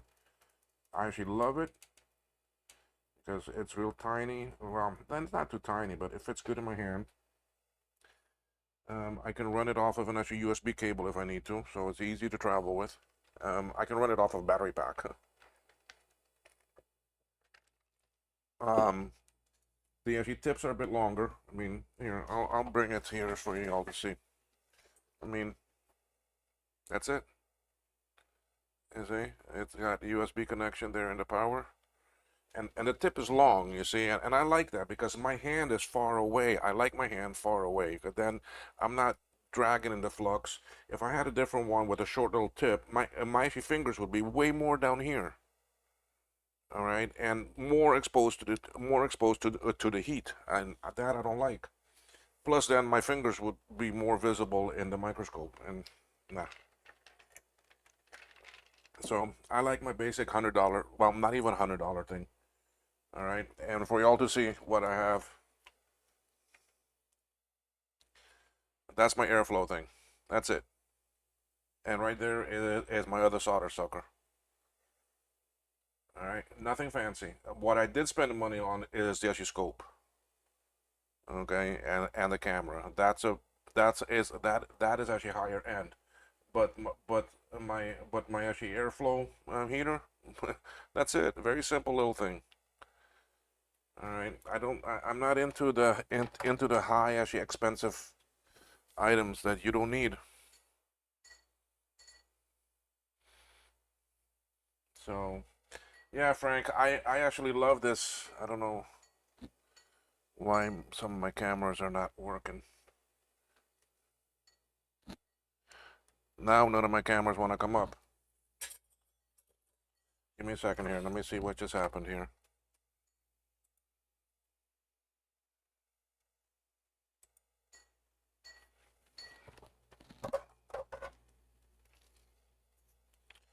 I had this happen earlier.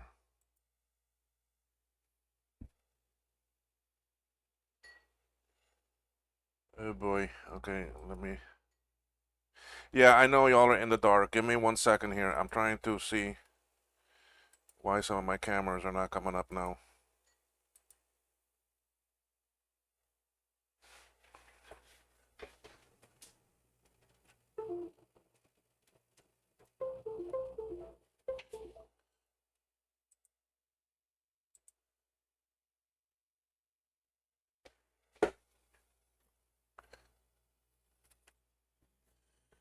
Give me 1 second here. I'm still trying to see where this culprit is.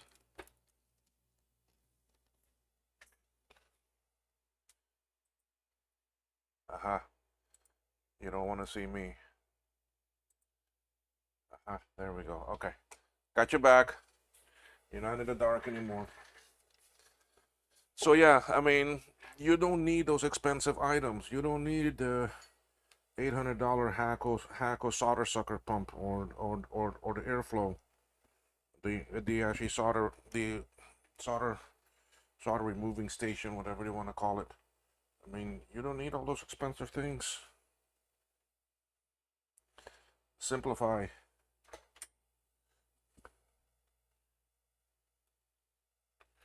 And you know, since I started this is my second soldering iron like actually this. The actually first one I used it so much and I put so much pressure on it that, I mean, the actually plastic housing is actually loose on it, okay, because I actually dropped it a couple times. But I mean, I still have it here. It's still here. So, and if it breaks and that, you know what? That's only $70.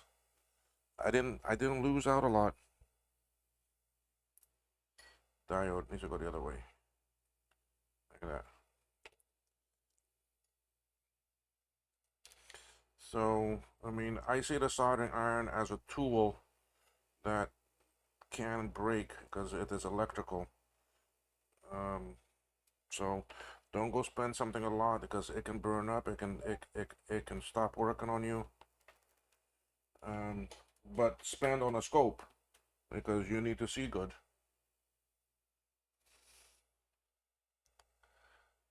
So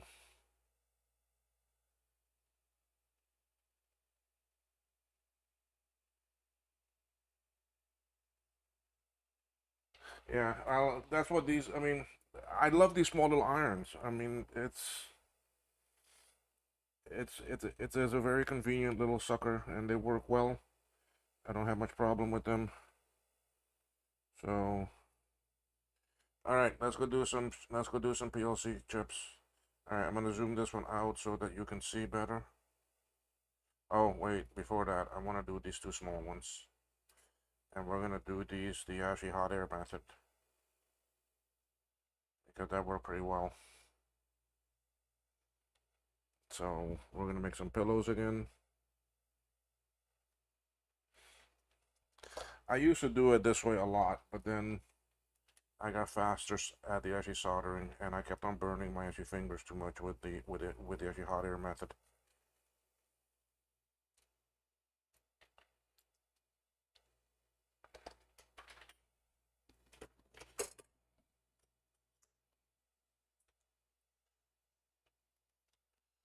All right, let's see how the chips look. This one looks great.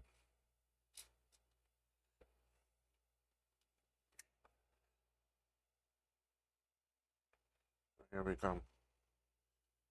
On there. Get the pads from a dull to a nice bright silver color. Because when they're like that, that means that the solder has actually liquefied. And keep it going, and then just drop it on there.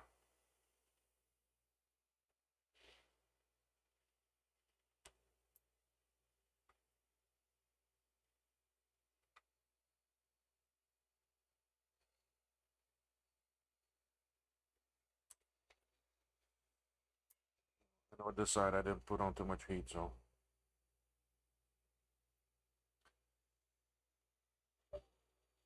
I am pushing down on it, not just holding it, but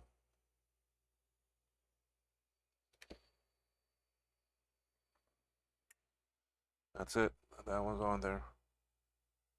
Cause these are such a pain to actually solder.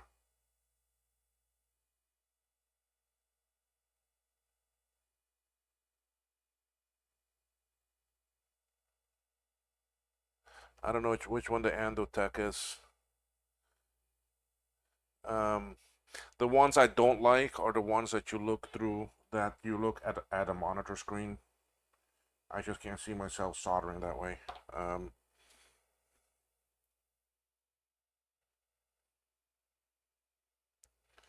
mean, maybe they do work good. It's just I never really tried, but I just can't see how that can work for what I do.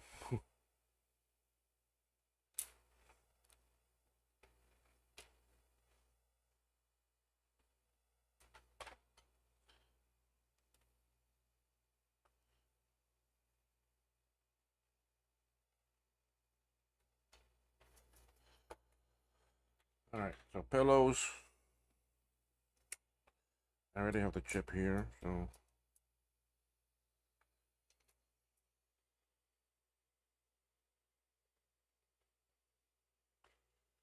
get those pads nice and bright silver. So now I know it is liquefied, and I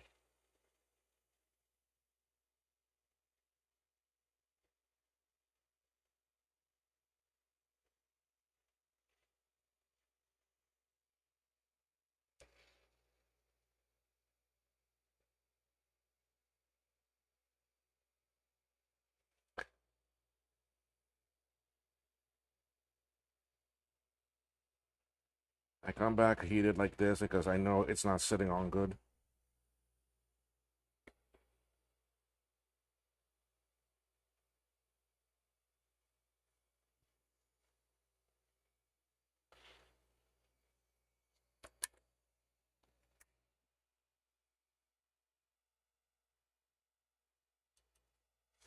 All right, let's take a look and see how they came out.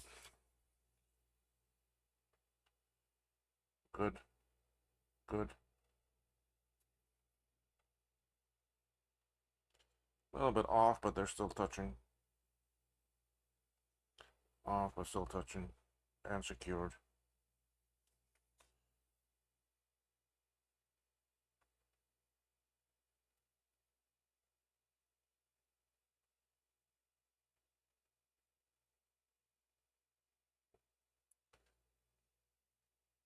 Yeah, I'm happy with it.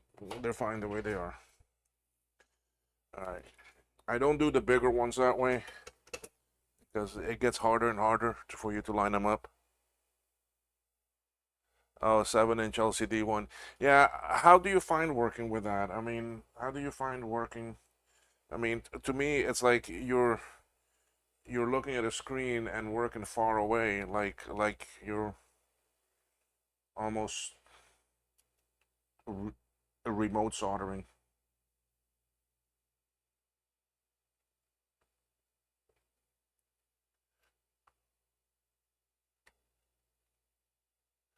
I'll fix your focus. Hold on.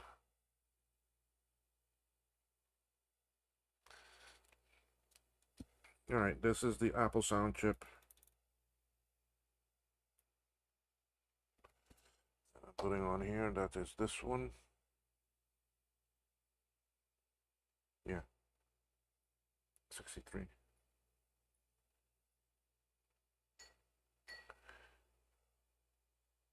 You got, yeah. I mean, I think that if that's what I had and using, I would get used to it too. But it's just, um,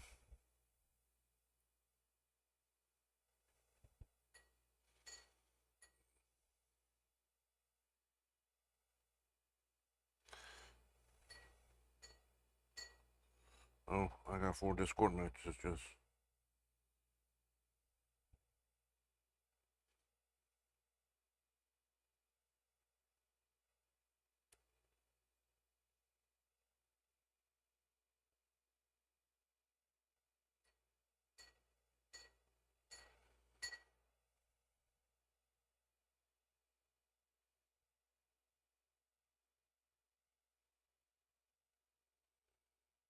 Mm.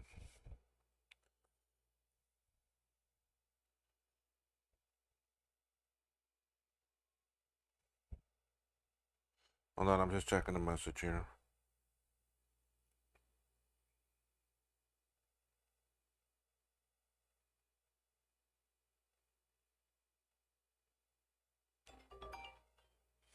Hold on, folks. I'll be right back. I got a call that I gotta take. Okay, hold on.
Sorry about that. I'm here. Yeah, point 0.5. That can make sense that it's your first one. I mean, when I started this too, I bought a very basic, cheap microscope. Didn't even have a camera on it because I wasn't even gonna do actually videos at that time. Um, but then I actually outgrew that. I actually outgrew that scope very, very quick. Um, I needed something where I could put a bigger board under it and actually do more with it. So, but yeah, to me, the one item you do need to have good is a scope. The other items, you know what? Things can break, so you don't really need to go buy very actually expensive items. All right, so let's get this one on.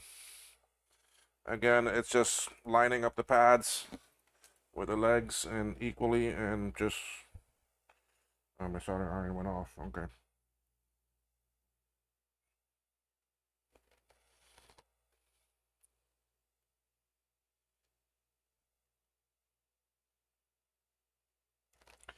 Okay, so we're gonna line this up.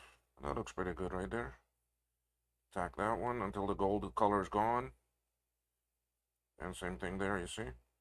That's why I like getting these in the engineering finish. It costs a bit more, but it is well worth it.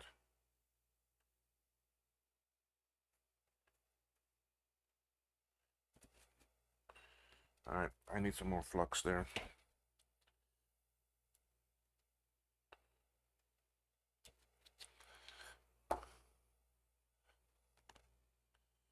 So now my actually first scope that I bought, what I did was that I took it up to actually Florida, and I have a little workstation set up over there. So when I'm up there, I can do some basic work. None of it has cameras or anything. So, but the thing with that scope is that the eyepieces are different. I have to take off my glasses for me to see through it better. This one here, I can keep my glasses on.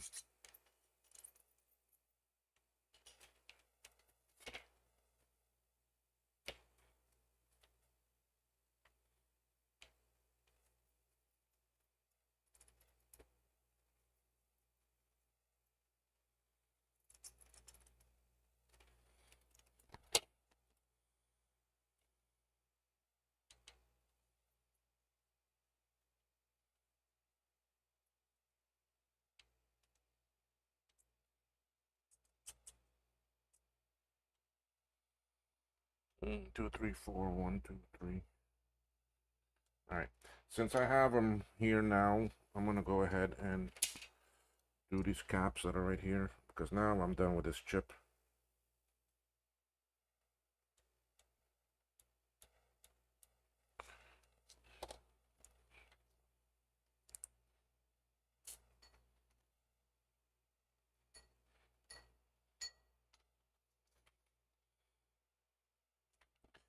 And always have some spare solder tips.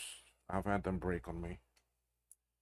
And I've had them that I use them so much that they form a hole in the base, and that's common.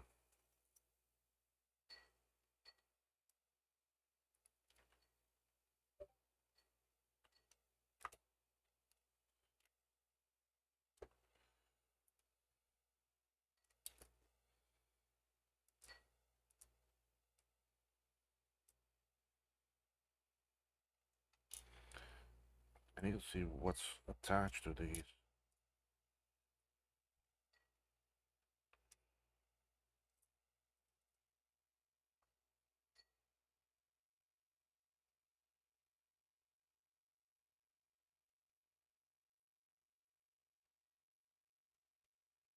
And see, on this one, I moved it a bit more that way so I have more space on this side to come in.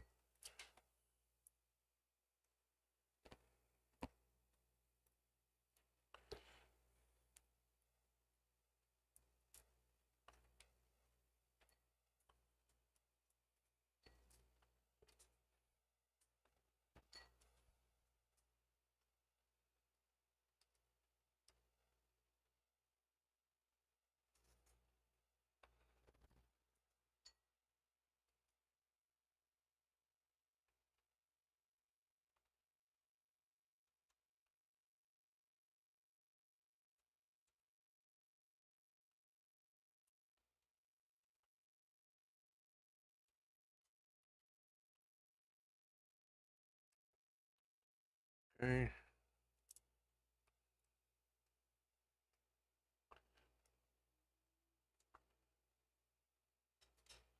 Now, normally I don't do the caps now, but because I took these off of the old board and I have them sitting right here, I might as well do it.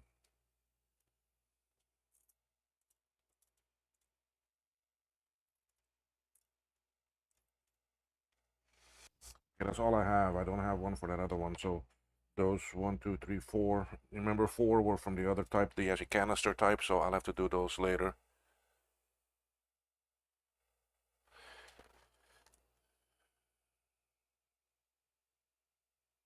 All right, let's go on.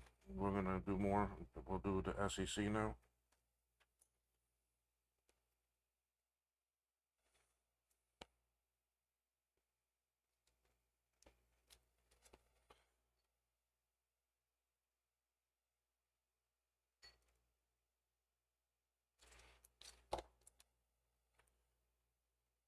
Eighty 85 C30. I know these numbers print their locations by heart now.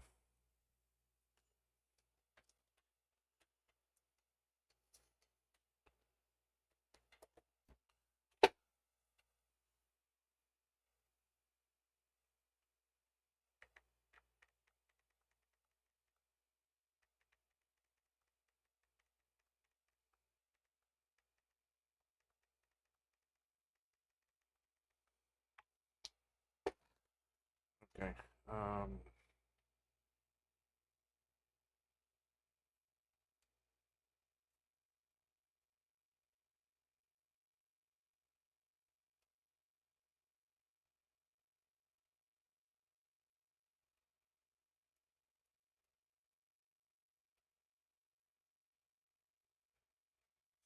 Doesn't seem as good of a hold, but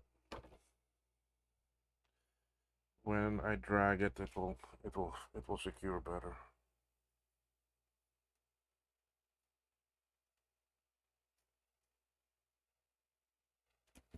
All right, there we go. Now I'm gonna drag it the rest.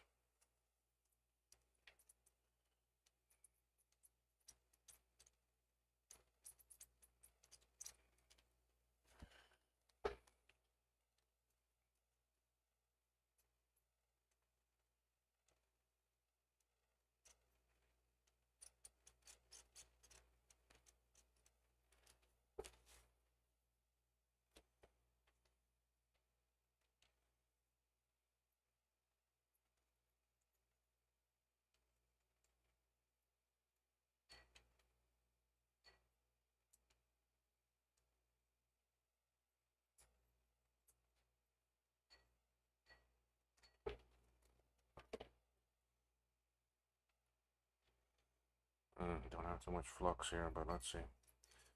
It's coming out. It's melting from underside, from under the chip.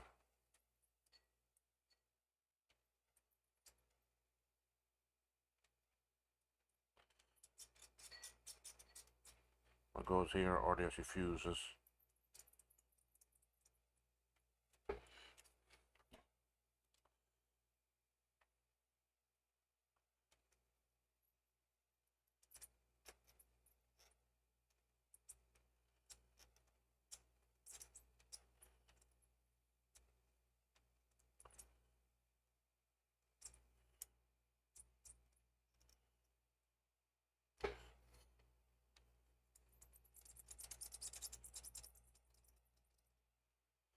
Okay, that chip is on.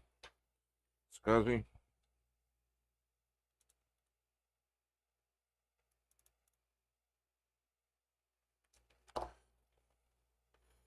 NCR 53C80.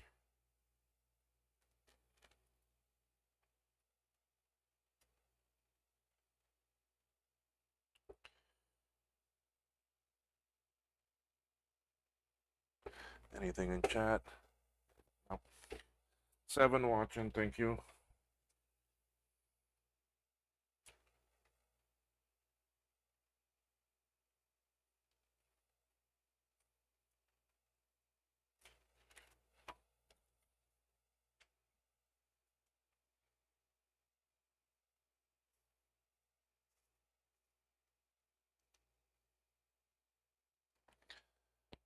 time is it? 3:30. Okay. Tonight is the Old World Tech stream, so I won't be streaming during that. Maybe after I may. I want to get this board done and test it tonight.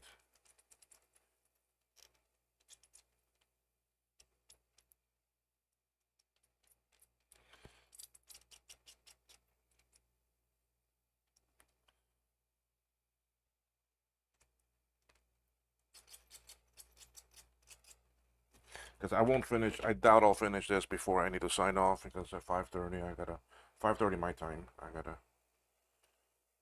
go see mother.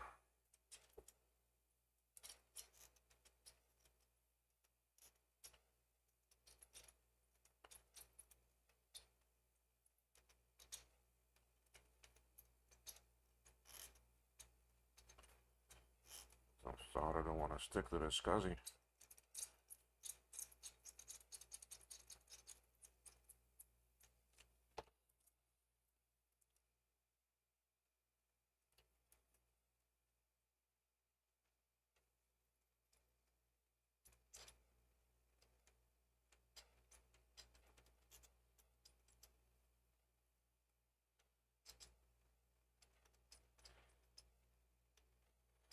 I just bought a case too of the flux remover stuff for my ultrasonic cleaner. I get that from Amazon.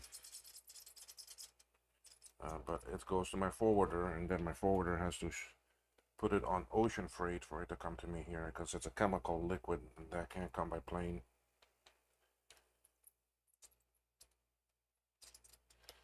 So it says at my forwarder now. So probably about another 2 weeks before I get it. Okay, that chip is on. We now go to the swim.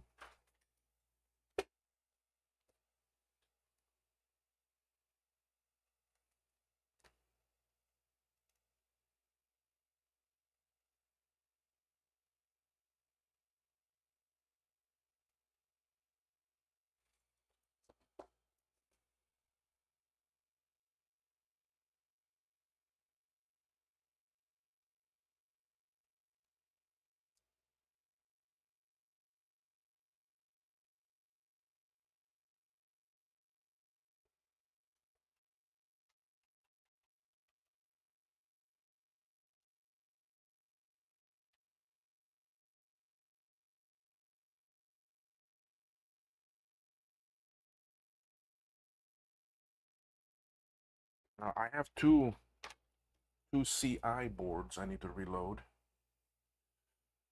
but those are not paying customers. Those are for my friend Jake, my team member.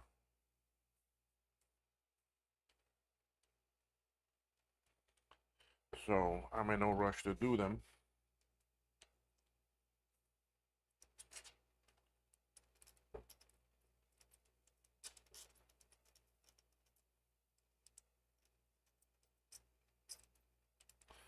But I will be doing that because it'll be the first CIs that I do.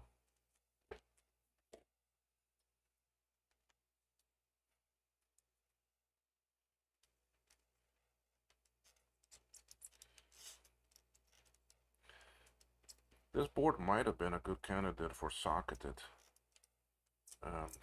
these PLC 44s because they're in very good shape. If they're not in good shape, I don't like to socket it.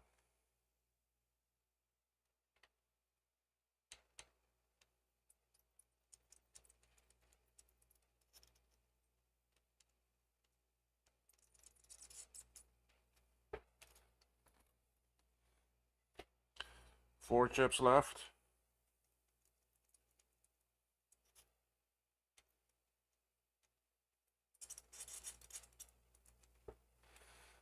Okay, via one.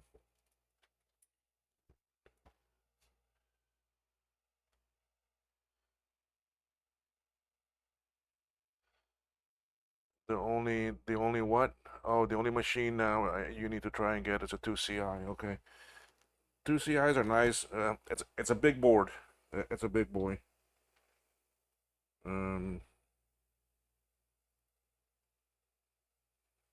But the nice thing Max did with the new design of the board is you can use, no,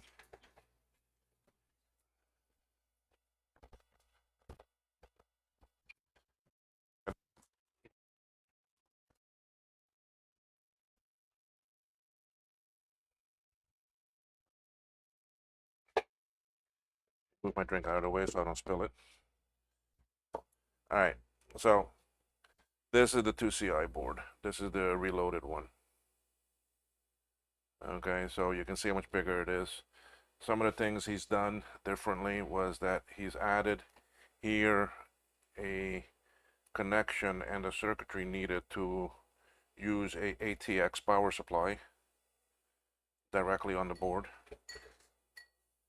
Okay, and the other thing he's changed, there was something else about a different battery type, but I don't see that here.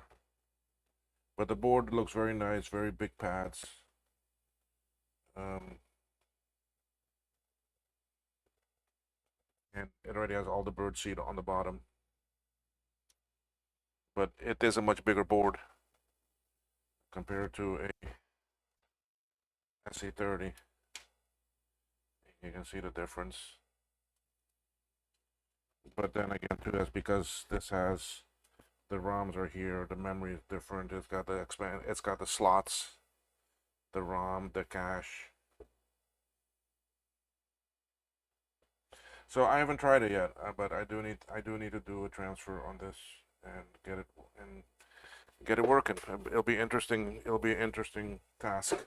And I mean, Martin, the person that has these is Max, and he's right there in actually UK.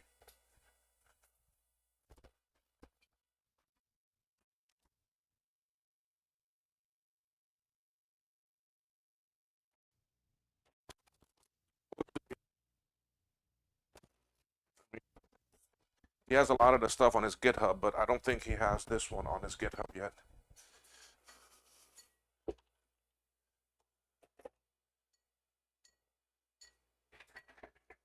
I don't think this is on his GitHub yet. All right, so let's get these last 4 chips put on.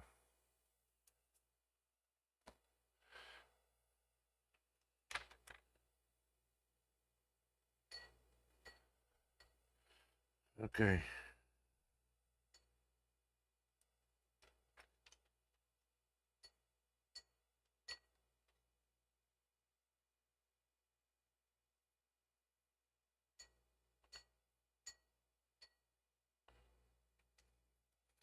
Tomorrow they're supposed to come into my yard,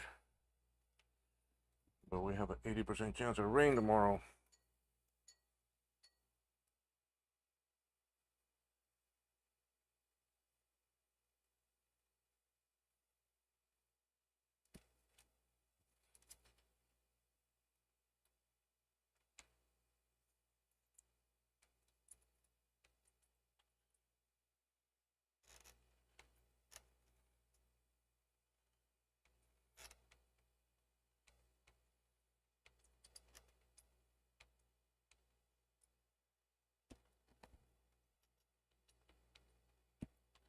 I don't know why that one doesn't want to take there.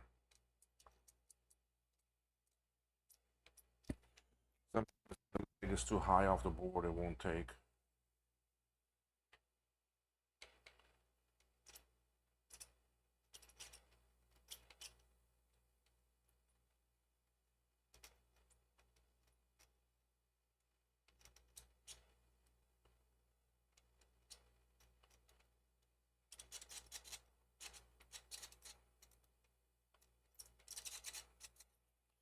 That's why you do need to push down on the chips. Yeah, you see the whole side is kind of lifted up.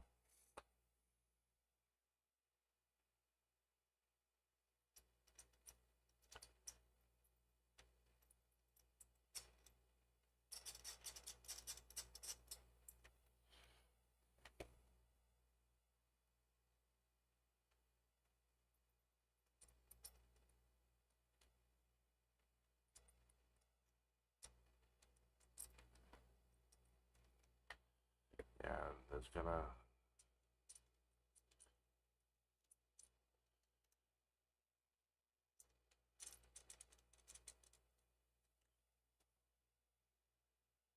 Yeah, that whole side is kind of lifted off the board, and I got a bridge.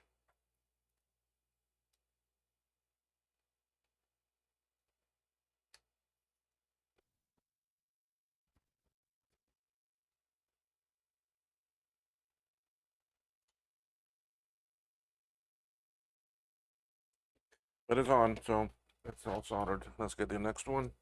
Via 2.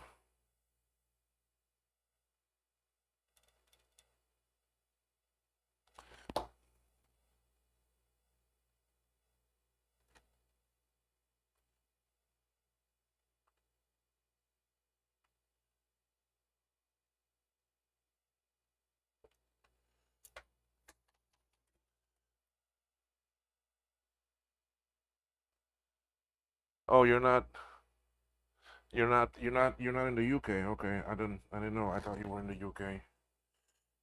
And you're probably out for your stuff that you gotta do.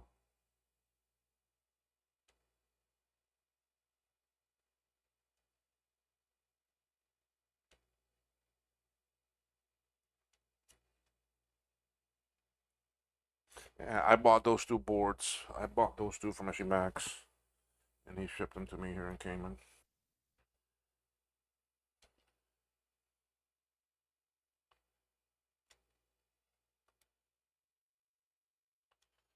I was gonna start the transfer, but then I got busy with the actually tech steps and all that. So, see, my soldering iron dropped in temperature. I could see right away how the solder wasn't flowing fast enough for me.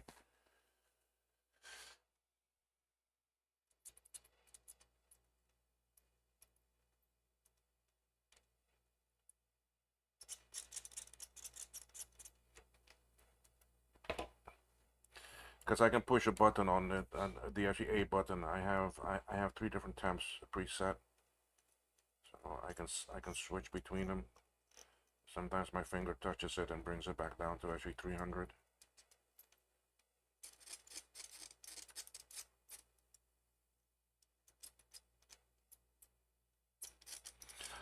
But yeah, for that board from Max though, Martin, you need a donor, and there's a lot of stuff that you need to remove and transfer.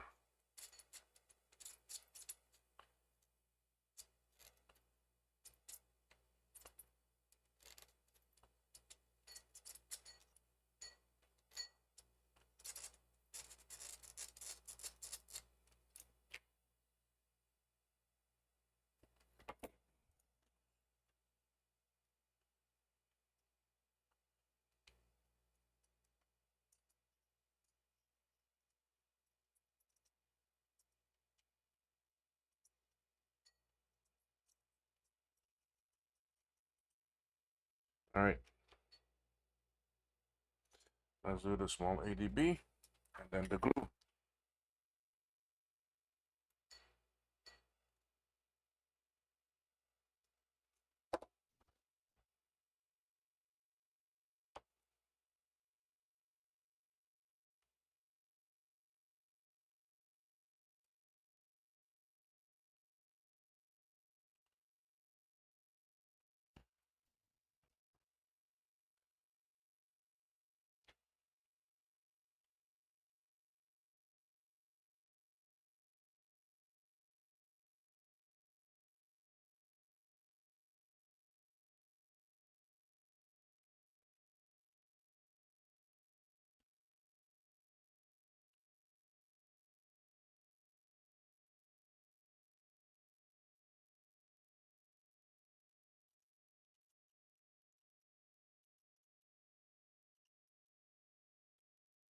It's outside, it's crowing like crazy. We have neighborhood island chickens here.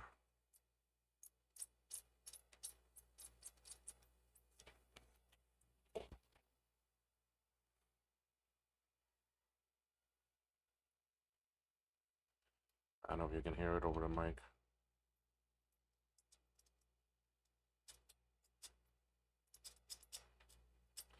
So like Bruce has them in his yard. I have them in my yard too, but they're wild. They're just neighborhood ones that are. But that's how it is on an island. one of the most funniest things here that when I was working in town, right? I mean, I worked at the Port Authority for 26 years. So we dealt with the cruise ships and all that too, or so. But anyway, this is not really cruise ship related, but it's just tourist. We have a Kentucky Fried Chicken right in town, and um, there's always chickens hanging out outside. And the tourists come and they are so amazed that here's chicken hanging outside a KFC. They're like taking pictures of them and that. And then there's also a seating area there outside that people can sit, and they sit out there and eat their food and eat their chicken, giving chicken to the chickens. So anyway, they seem to find it funny.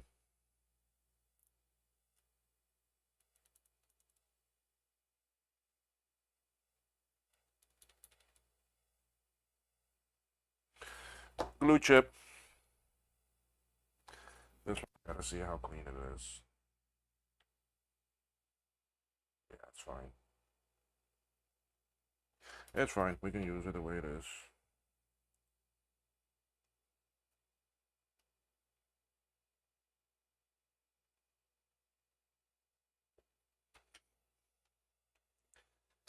So there's always tourists taking pictures of chickens outside or standing on the tables outside the KFC. Just be glad that when you go to KFC, you're not getting such a skinny little chicken, because the ones that are out wild are skinny little suckers. And granted, I mean, when I cook here at home and I have like rice left over or something left over, I throw it out in the yard for them. I mean, they come running to eat.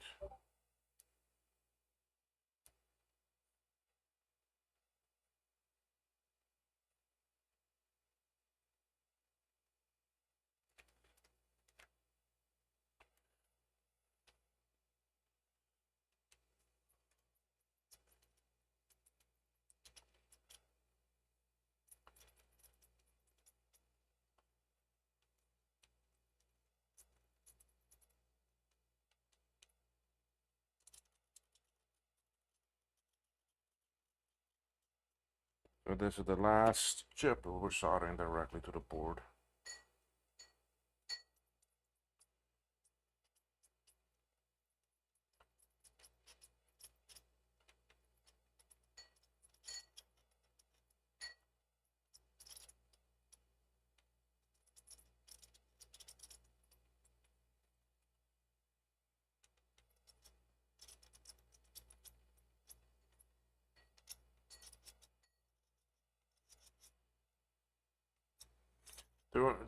During the pandemic, I did build a chicken coop, and I got some egg layers, and I had them here. It kept me pretty well.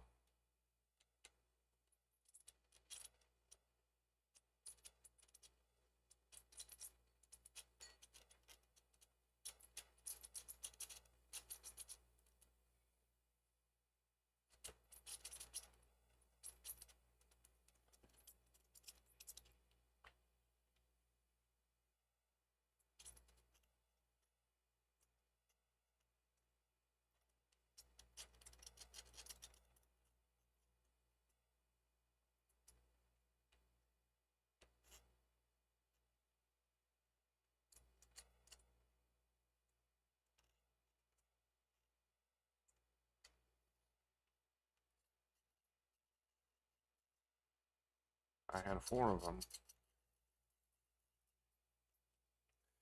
And then one day, I mean, before I fenced in my yard, they were.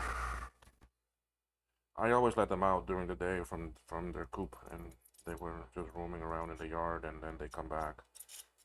But some dog got a hold of two of them.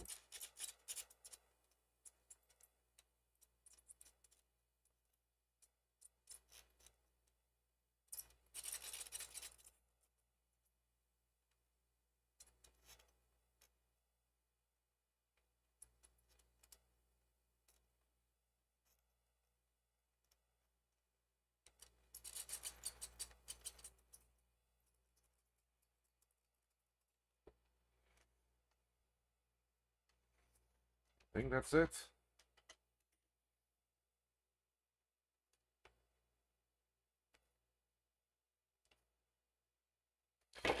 Okay, we got all those little chips taken care of. Let's do a couple other little things here. I'm salvaging these from the old board.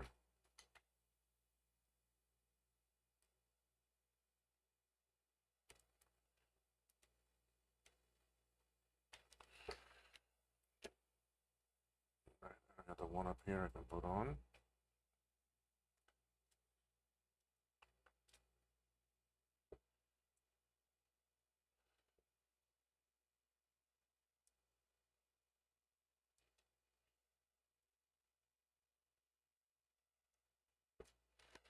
Alright, what else do I have here? The rest are all peeled, are all socketed chips.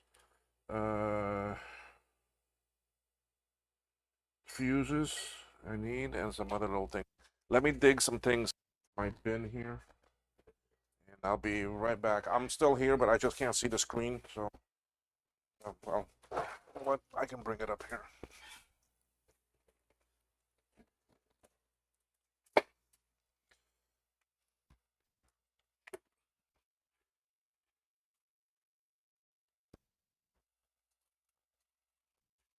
So y'all can have an idea of what my parts are. I have a big bin here that I have all my XC30 stuff in. You can see I have extra bins. This is these. I don't want to use those. I'm going to use the through hole. I got extra buttons. That's a choker. I don't need that.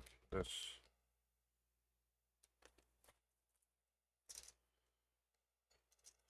175s. 4s. I don't need.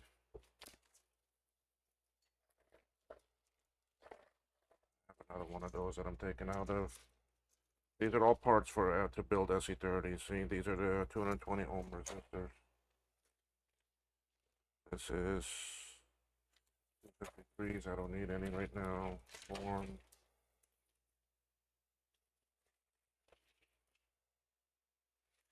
DS. D1, D2 already used. PAL chips. These are the HM bins.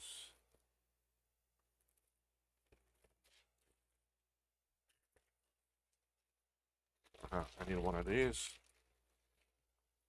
This is the power connector.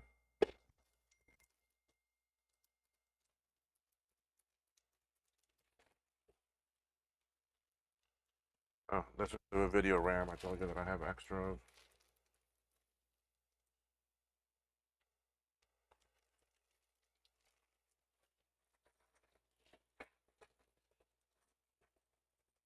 Floppy connector.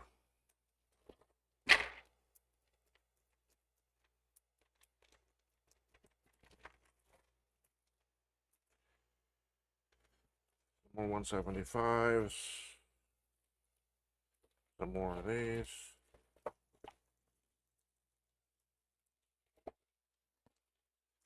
Fuzzy. Crystals, you know what?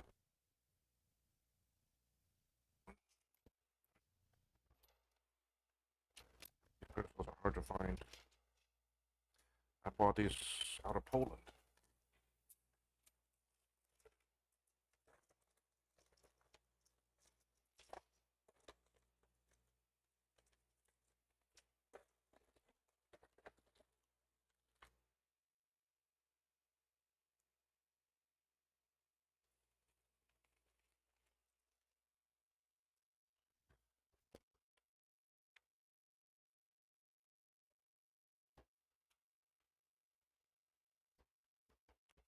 See what this is.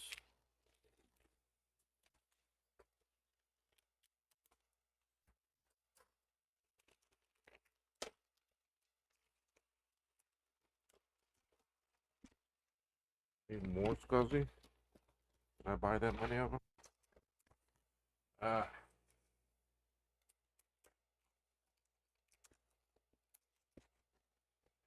I tape it to hell and back. Yeah, it is. Okay, well, I'll use one of those scuzzies. I have 2 packs of those. Where are my fuses? Here they are. Aye, finally.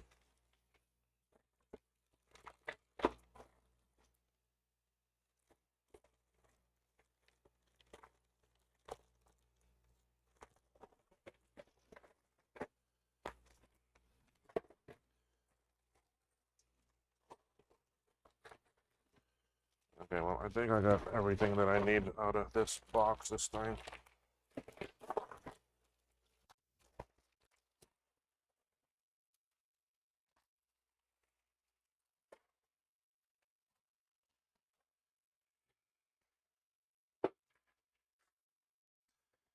I had to get out where. What did I take out of there? Okay, I took out SCSI, I took out floppy, took out the power connector, I got the fuses here, got the audio jack.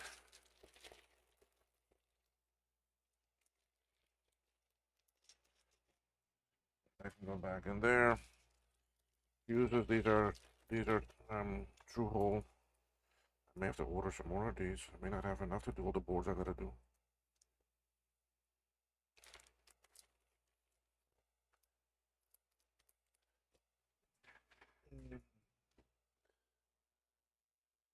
RetroTech, hey, how are you?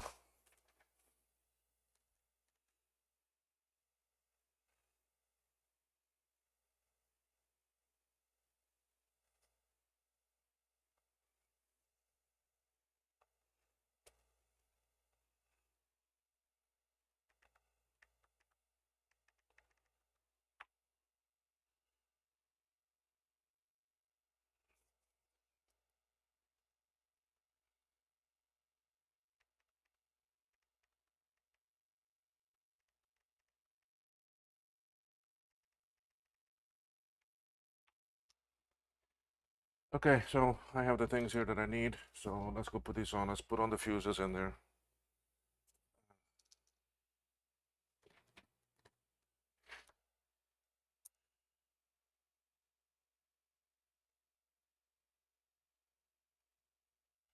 I really much know where I gotta bend them because I've done so many of them. So I have, it's the size of my tweezer space.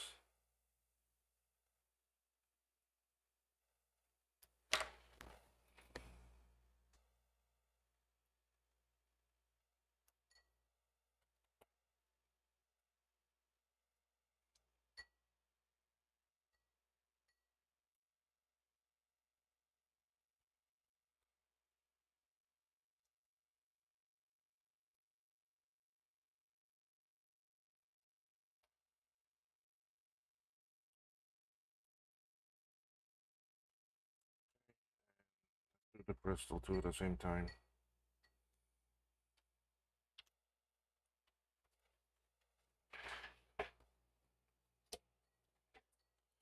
All right, let's solder that on.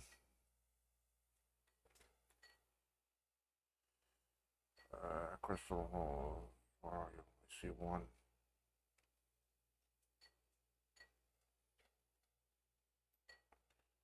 Way up here.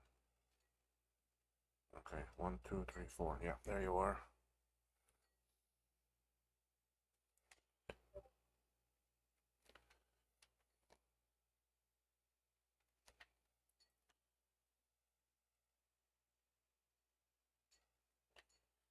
You go off again. Yeah.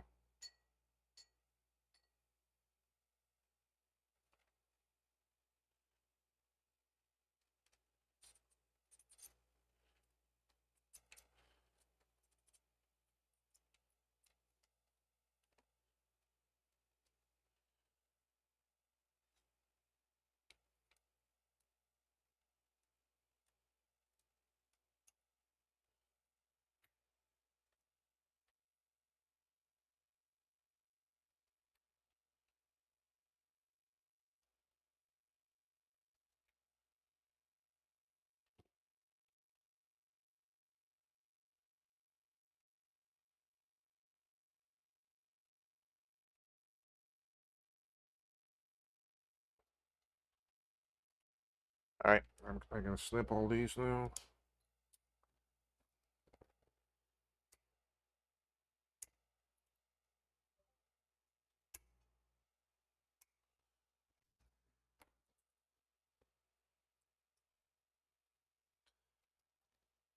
Okay, let's see what else can I put on now. I can put on the CPU socket. Let me get that.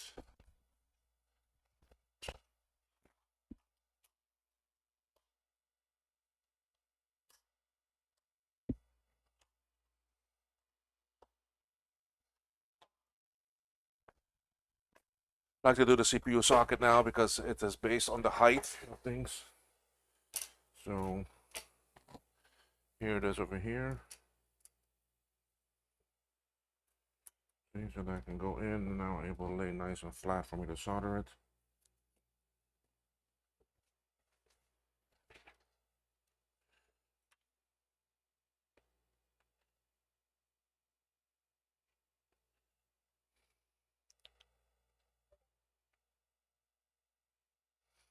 Okay, folks, I'm gonna turn off the microphone for a minute. I have to run to the restroom and be back. Okay.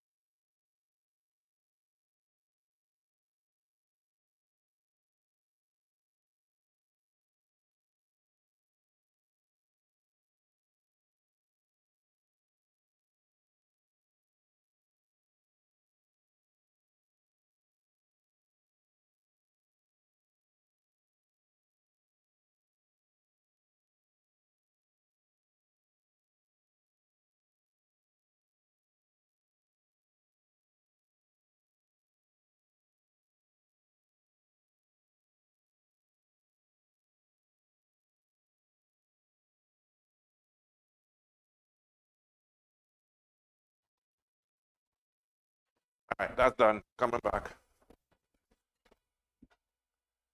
Uh, all right, let's start doing the CPU sockets. Lots of pins here.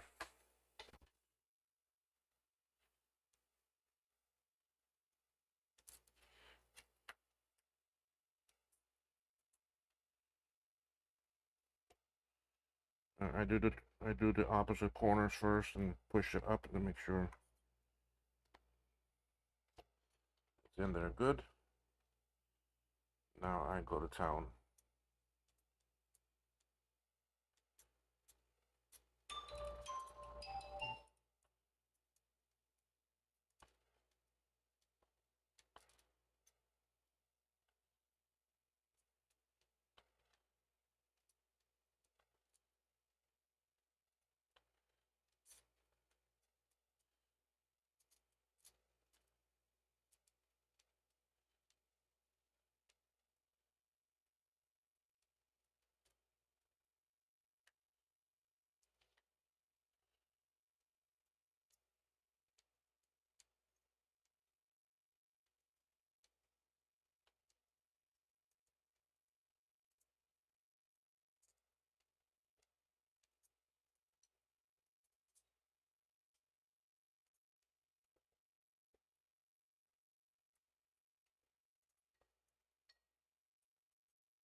Still here, I'm not saying nothing, I'm just focused on getting these.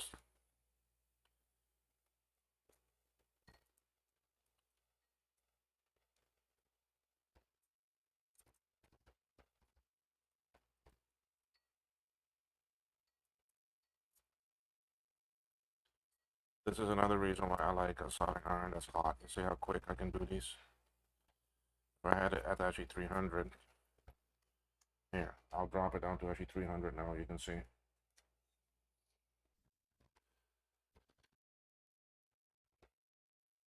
All right, Frank, have a great evening. I guess maybe we see you on.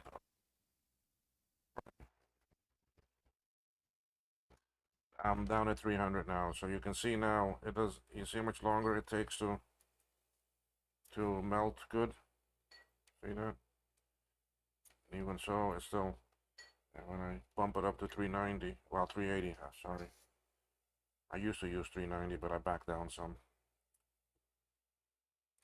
See much quicker.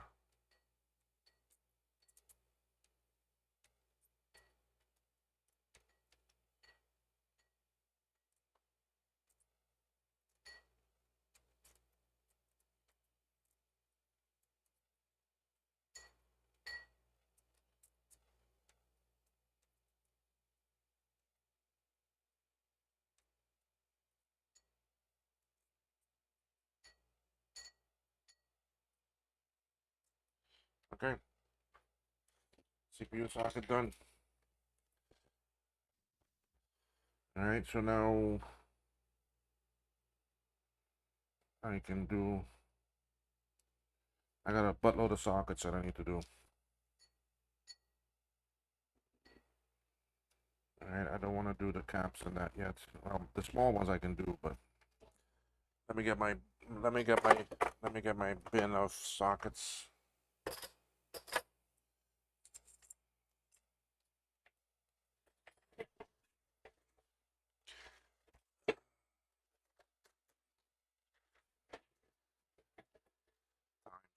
Okay, I got at least another hour. I think in an hour I can get this done.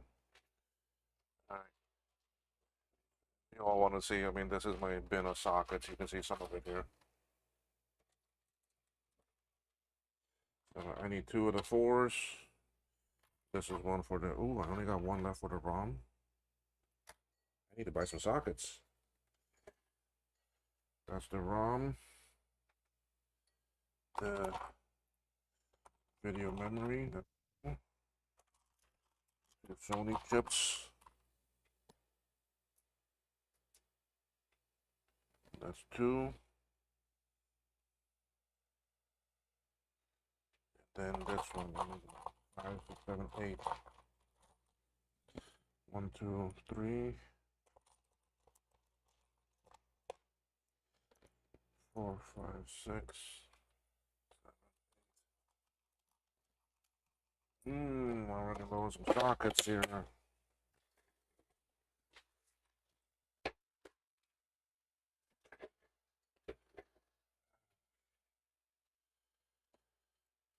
All right, now what I like to do, I'm gonna come to this camera here.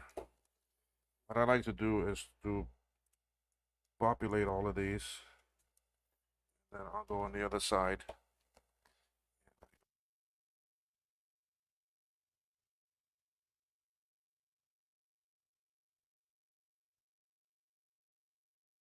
Likes to hold it, but the other thing that I've done,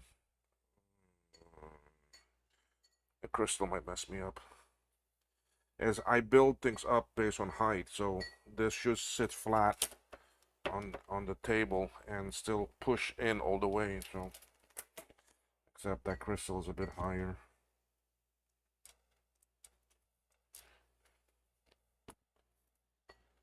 You see, so you build things based on the height to help you secure them.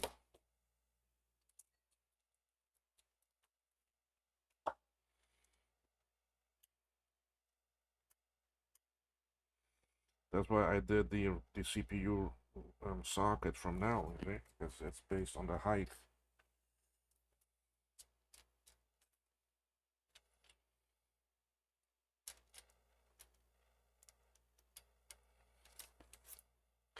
And put them in with the notches in the right direction, so that way if anyone takes out the chip, they're able to put it back in. Put it back in the right way. I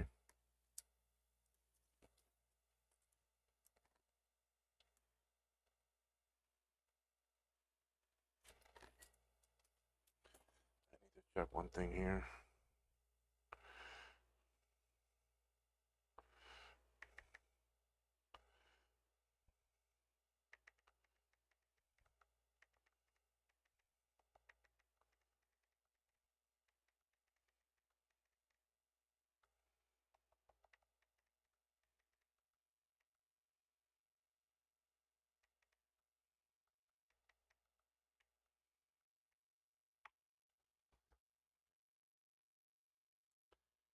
This is the video RAM.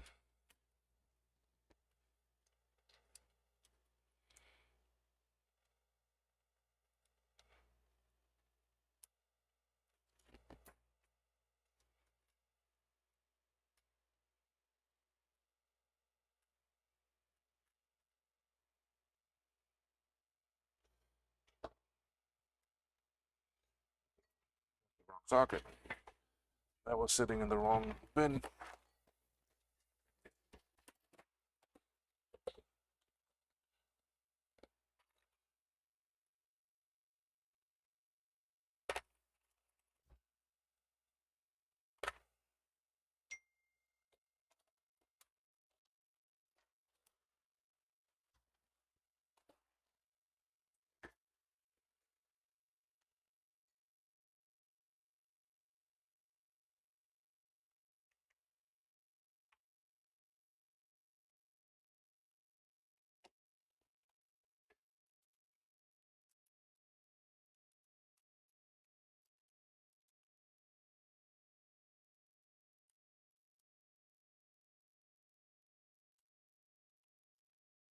Okay, and now all the rest are these.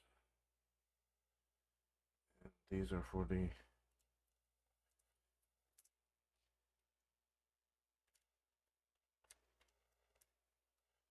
video stuff, video pals.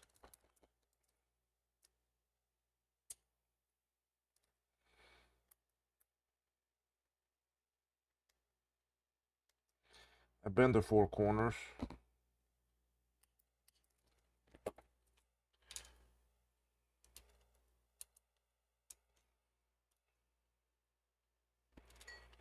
Five of them go here for the video pals. The other three are for the resistor packs.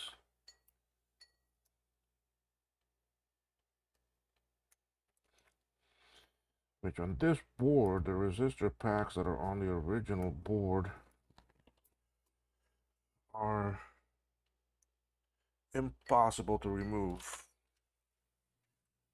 As you start removing those, they fall apart.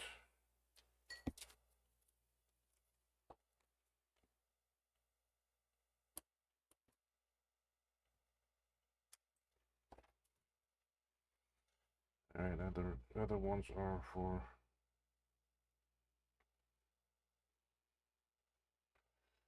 back here for the resistor packs.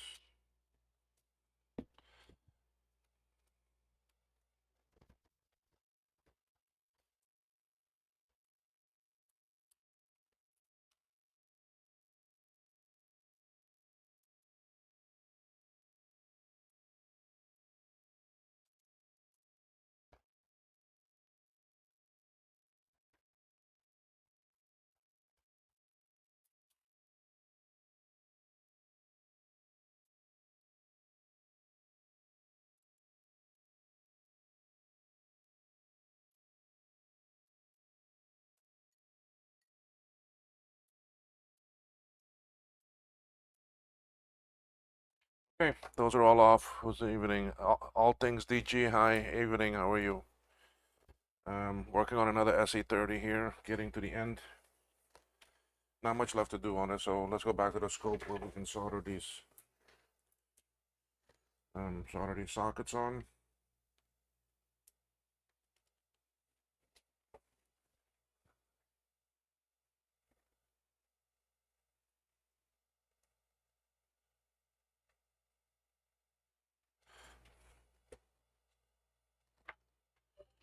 Okay, now that I have them all in and bent.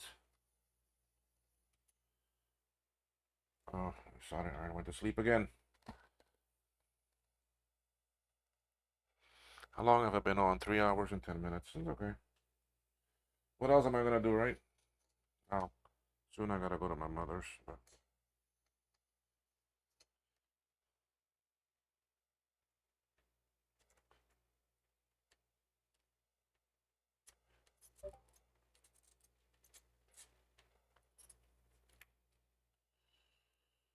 this is the ROM.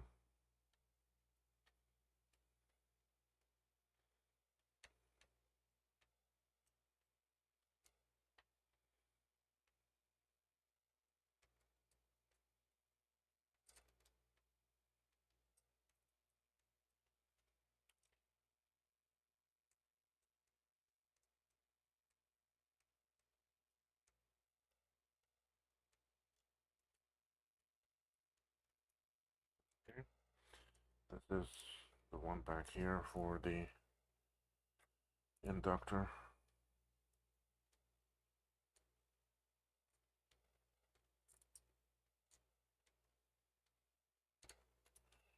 Alright, I got one right here. This is one of the resistor networks.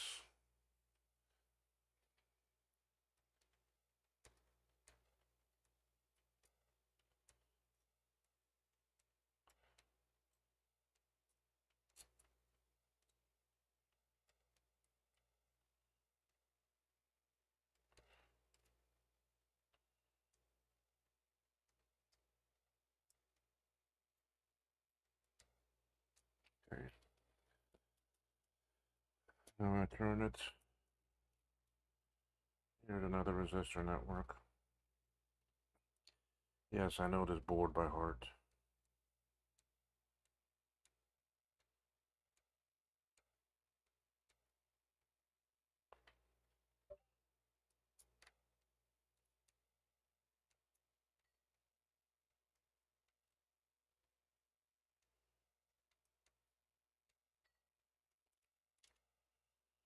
The last resistor network.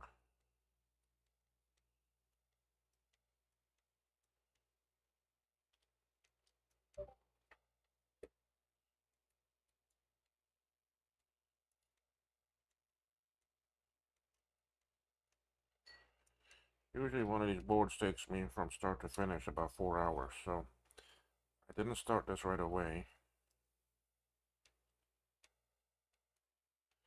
And we're 3 hours into the stream.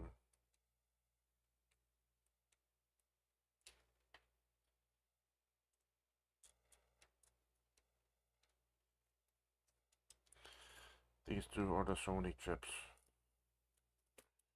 Sony audio chips.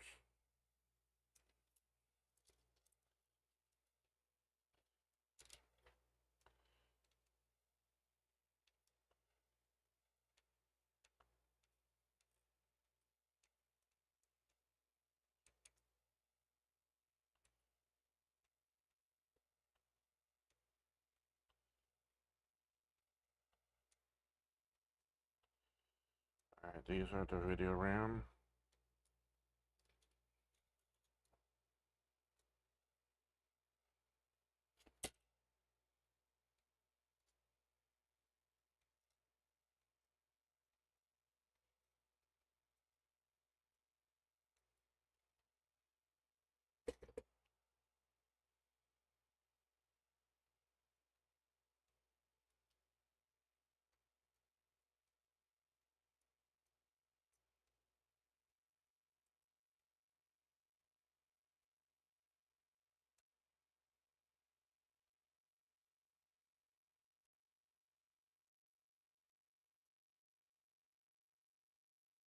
The second video RAM.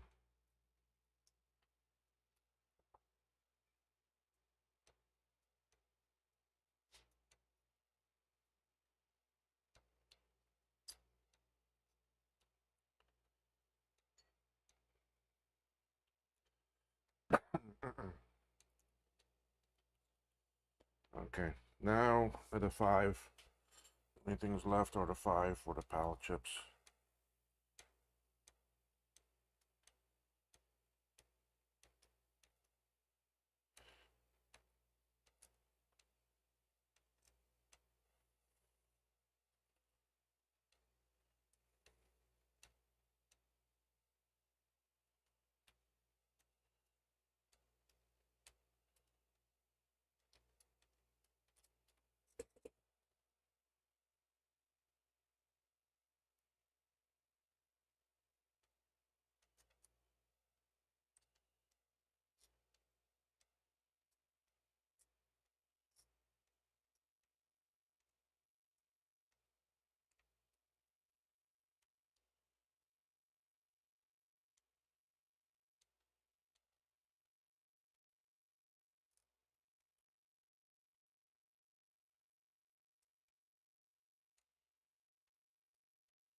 Last socket.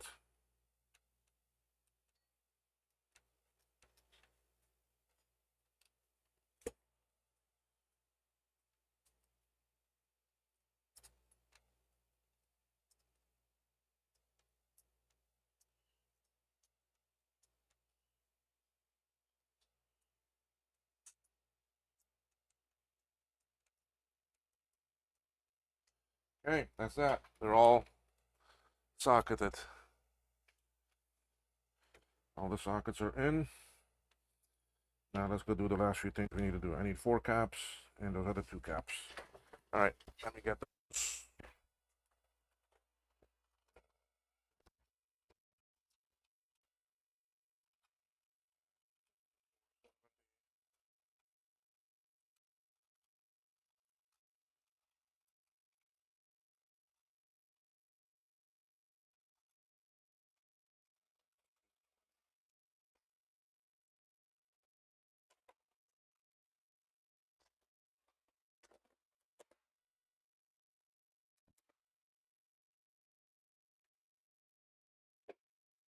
One, two, three, four. 1, 2, 3, 4.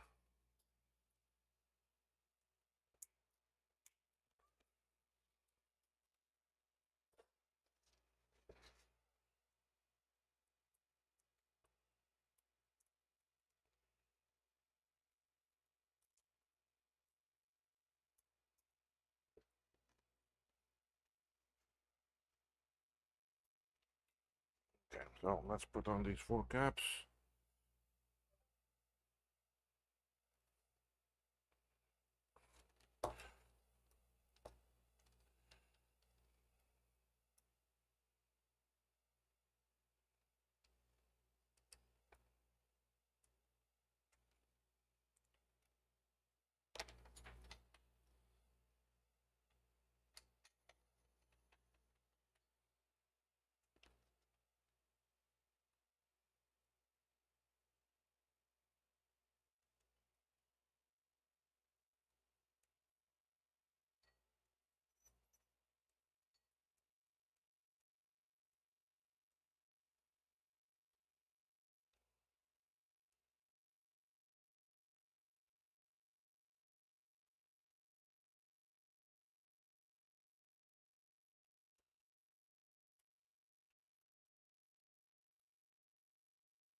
All right, those 4 are all on.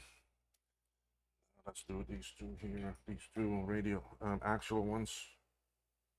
Uh,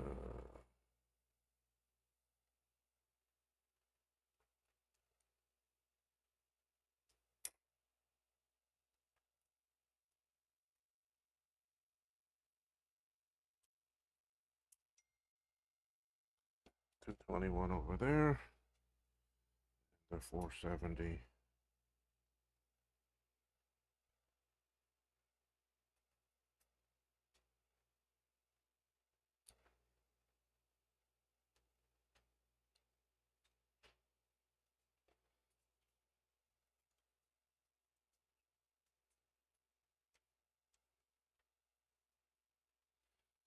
Over there. Now, I normally solder these from the top first because there's such a big pad up here.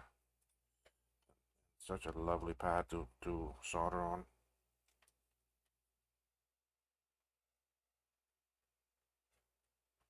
I know that one is ground.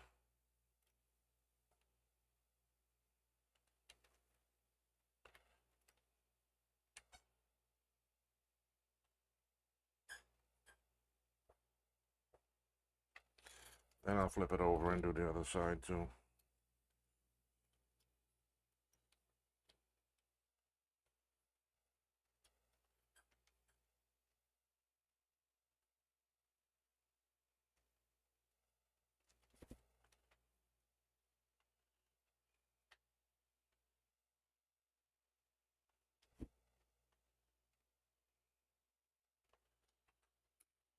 All right, let's cut those.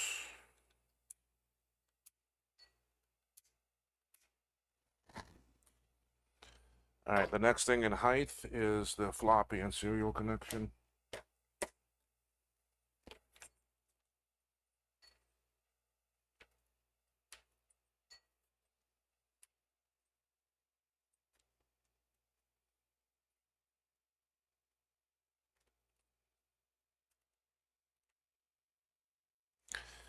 There we go with the floppy.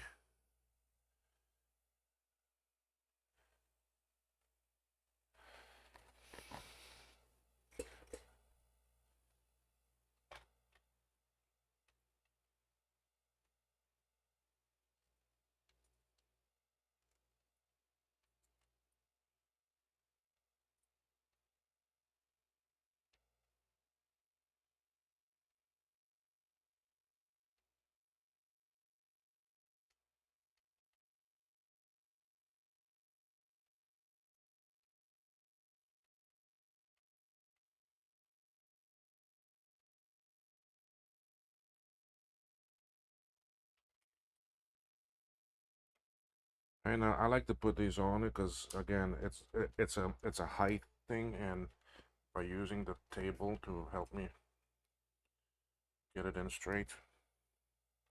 This is the SCSI.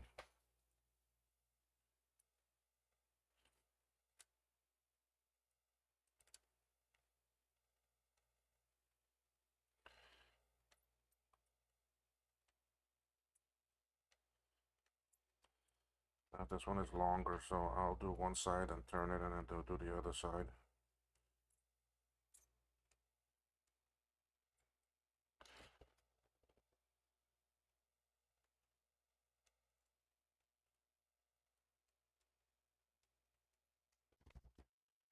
Order a bunch of sockets tonight. I gotta place some order, but I don't like buying sockets from Mauser or this because they're expensive. I normally get them from Jamco.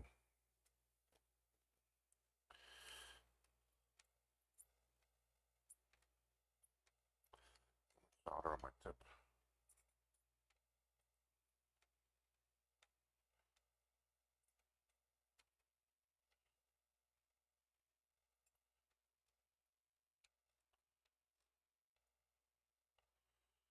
So we're getting down to the end.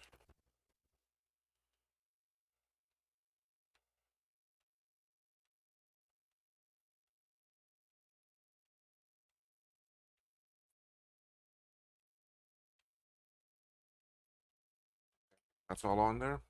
I don't do the power and the audio jack yet. Let's see, what am I missing here? Those two. Um,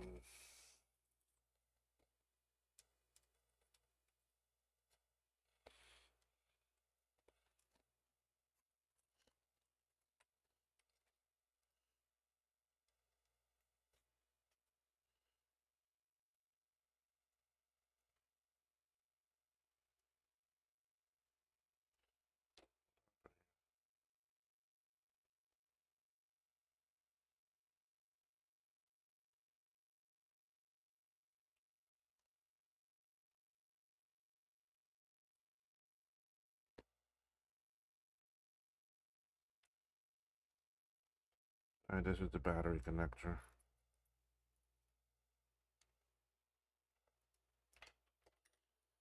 Okay, that's already on.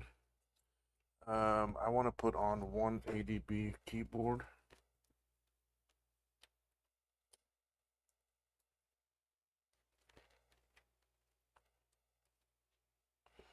Because right now I'm just trying to get it to where I can power it up. So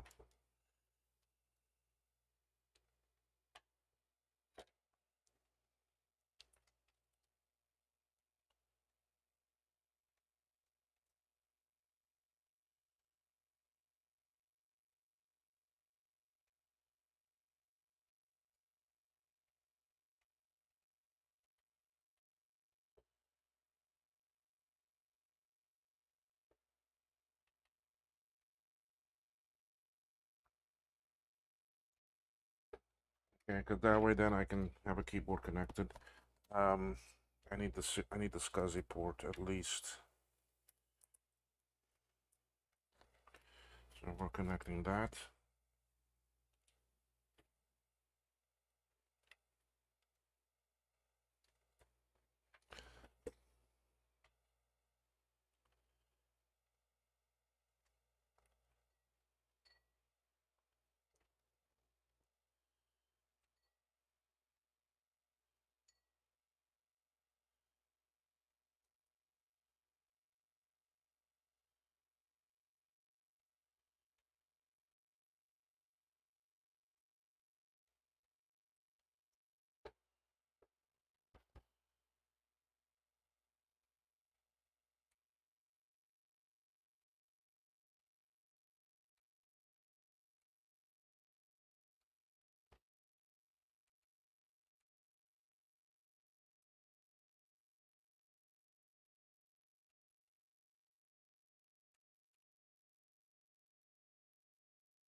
To connect the audio, because I don't have the audio, I will not even hear the speaker if I connect it, because the audio goes through the jack.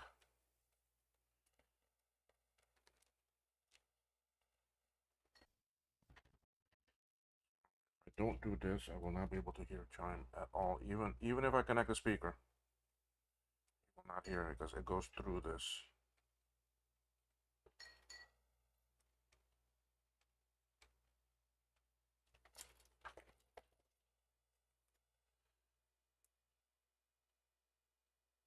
Okay. I'm gonna have to fix that. It's a little bit crooked, but anyway, okay. Might as well connect the floppy because then I can plug in the voltage meter.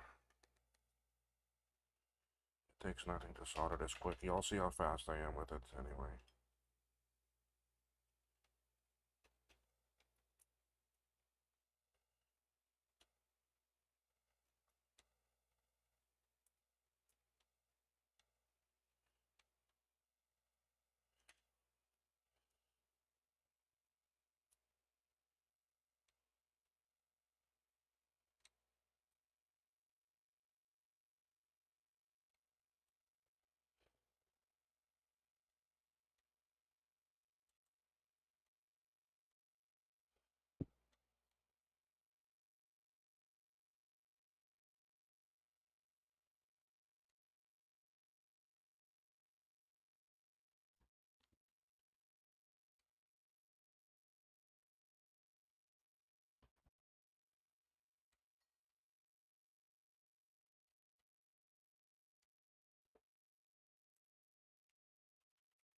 All right. Where am I? Where am I? ROM sockets and well, ROM socket and RAM. So let me get the ROM.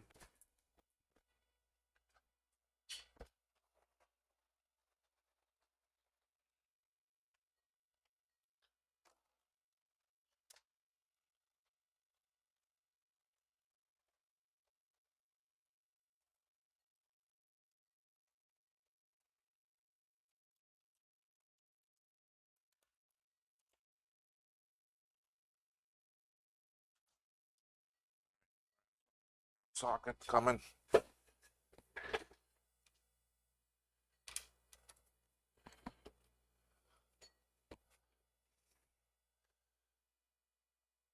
All right, Martin. See you. Have a good night. You're probably already gone, but that's okay. Thank you for joining in.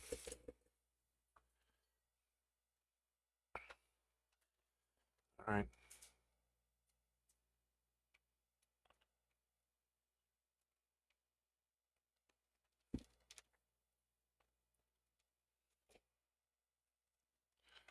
Another one of those that I gotta do one side and then turn it over and then do the other.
Getting down to the wire here. The only thing left to solder are the four. I'm only gonna put in 4 RAM for now because that's what I need to test. All right, RAM is in. All right, let me get the RAM out.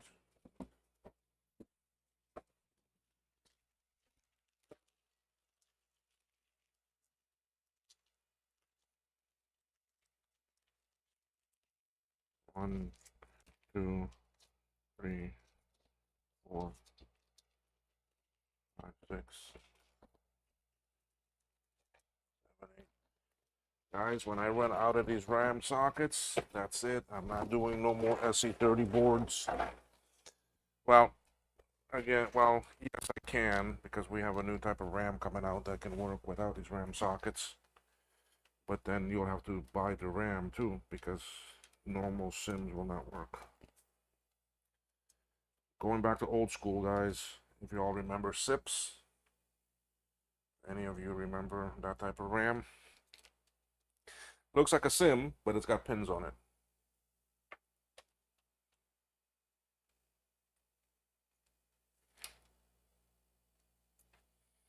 So we are bringing back SIP, and they're called 2.0, SIP 2.0. There will be 4 megabytes. We are going to work on a 16.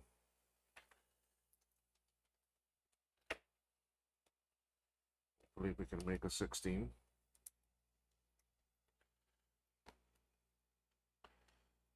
Don't know if it's worth doing a 1.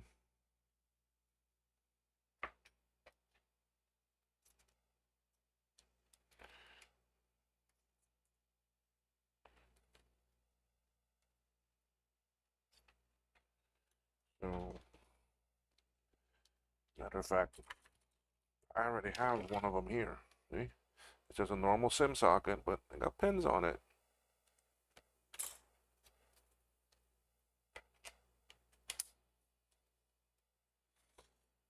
Then you don't need those RAM sockets that are hard to get. They don't make them no more. I think I bought the world's last supply of them. I did buy 600 at one time, but I'm getting down, running low.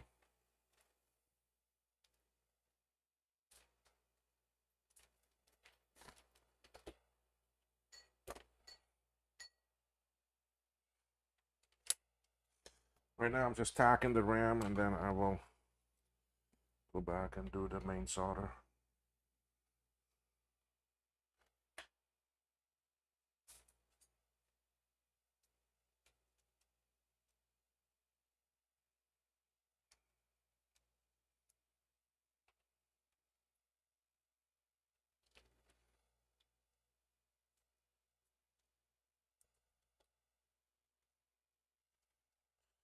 Okay, so now let's go. Oh, you can see all 4. Great.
Ah,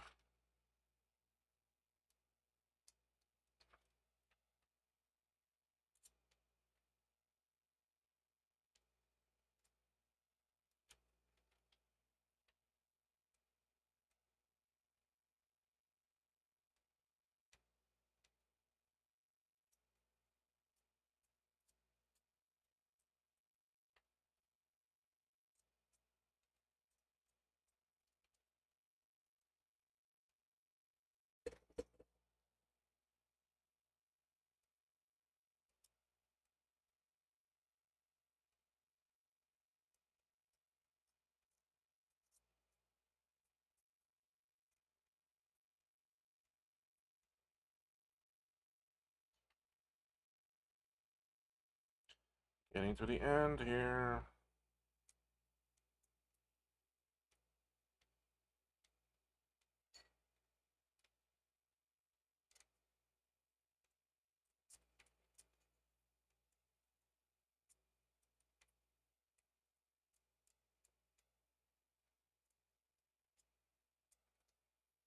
Okay. Audio jack.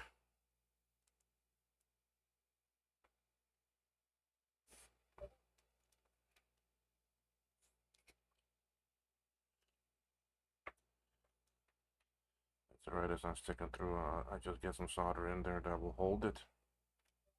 Now I can come and push it, heat it up and push it.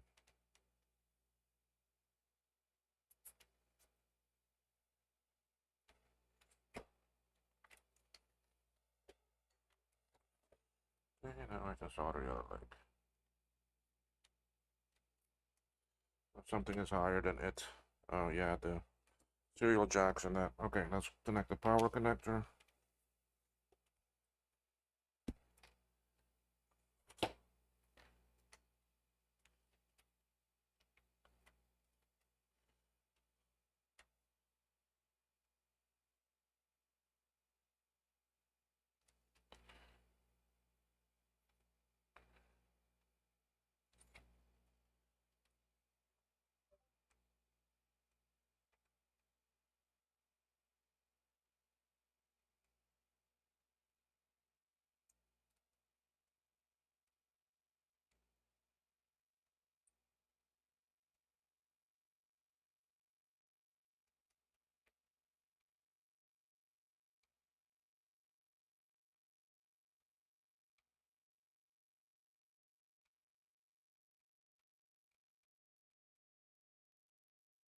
Okay.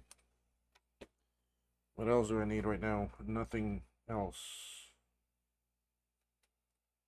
Let me connect these two switches though. I want to connect them.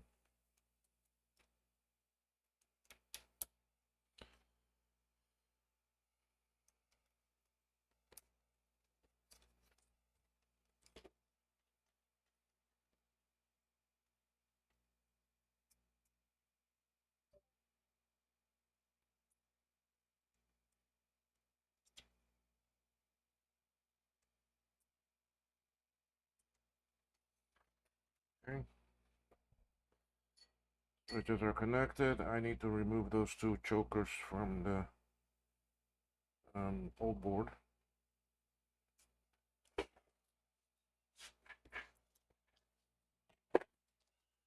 So, but for now, let's come over here. I'm gonna start moving some chips over. Can't move the CPU yet, but I'll take a CPU from another board.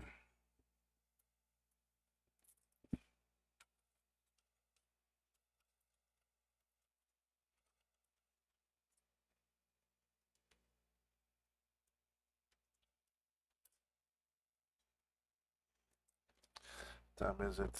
4:42. Okay. I think we will test this. We're almost there.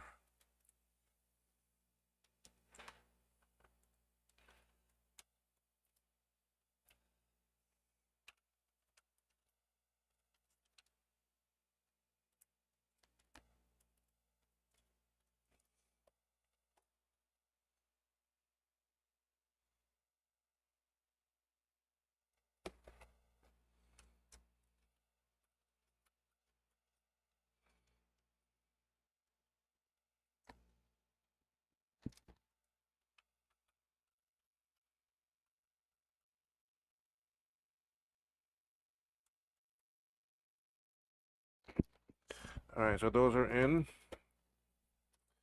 The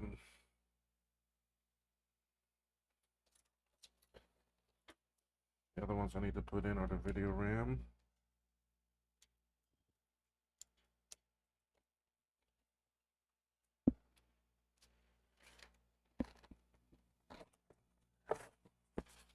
Flux here.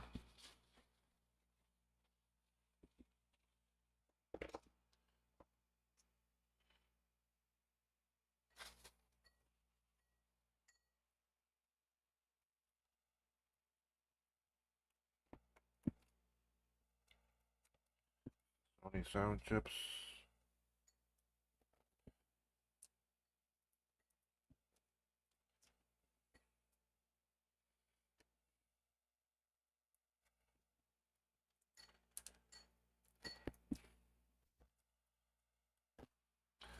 RTC.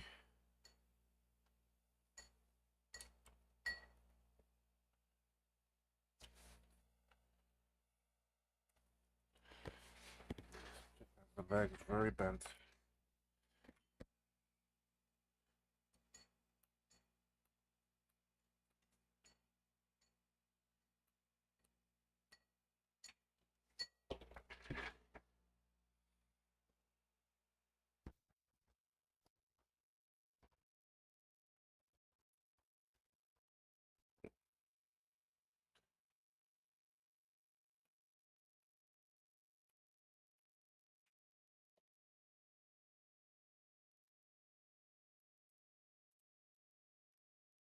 Alright, so all of those are on. These three I can borrow from back here, although I don't need, well, I do need it for the keyboard. Well, no, I don't need it for the keyboard. But anyway, we'll put them in because these are going to stay in here anyway. I'm not going to take those other ones off the other board because they break all the time. They have, that's the type that these are. You see, when you start heating them up, they'll come undone up here, which is not nice. Hey, Mark. How are you there? Almost done with another SE30 here. I need to borrow a CPU.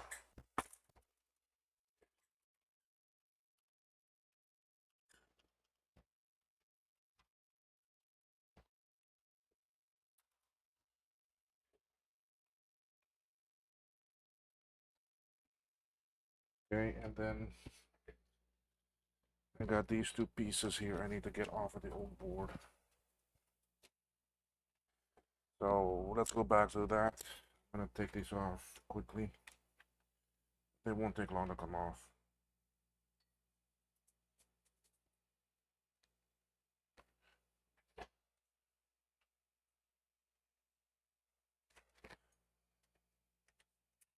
Because I use hot air and my solder sucker.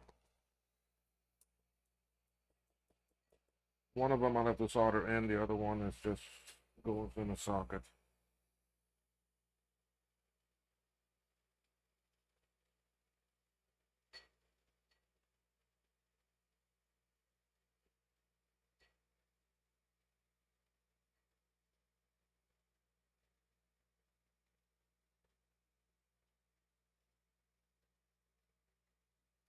I could power it on without these actually.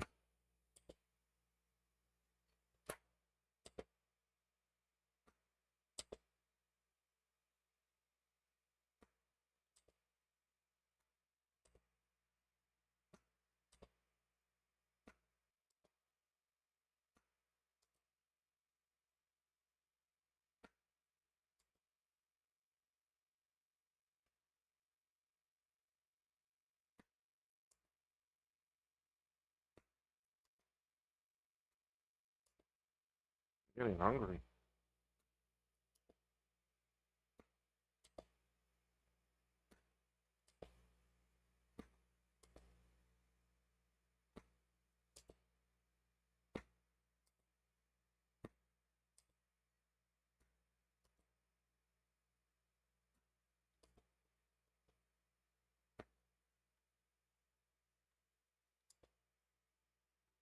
Okay, that one is out. Oh, hot, hot, hot. The next one is this one here.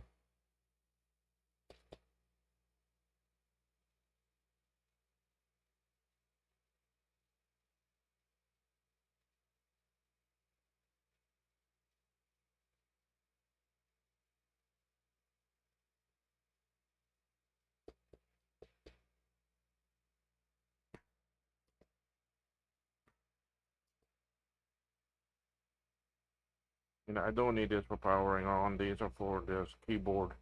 One is for the keyboard, the first one I took off, and this one is for the serial.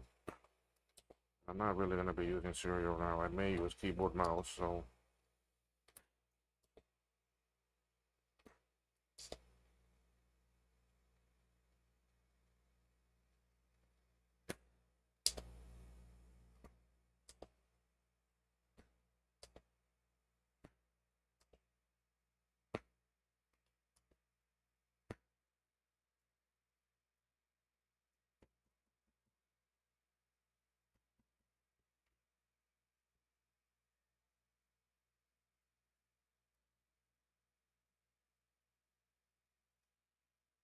Okay, that's out.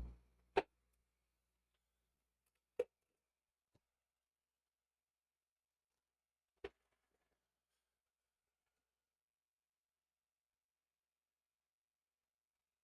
first one goes back here.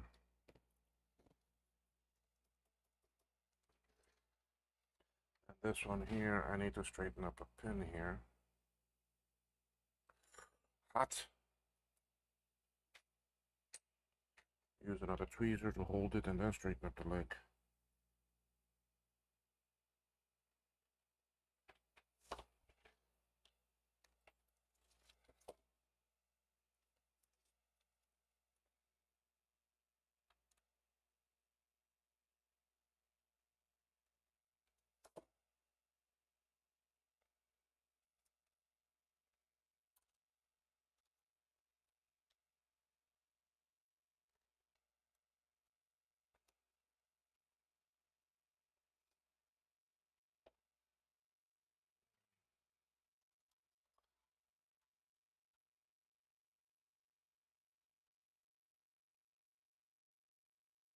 Dog is patiently waiting for me to take him over to mom's.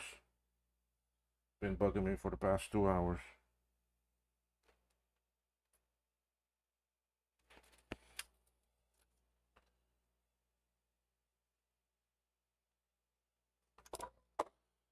Okay, let's solder it.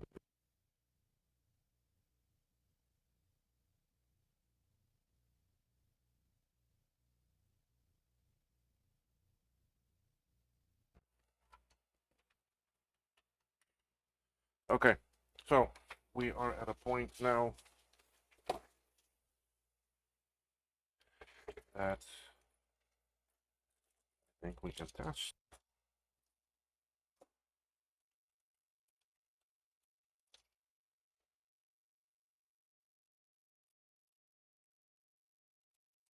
It's filthy, lots of flux all over the place, but that's alright. That will clean off. So I gotta put on those and the PDS and a couple of the little things, but we should be at the point that we can test, so.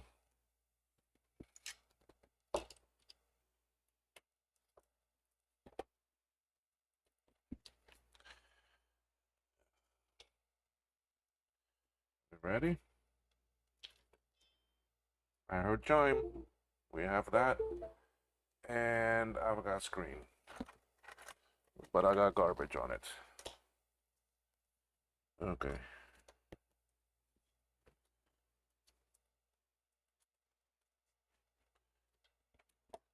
The volume was very low.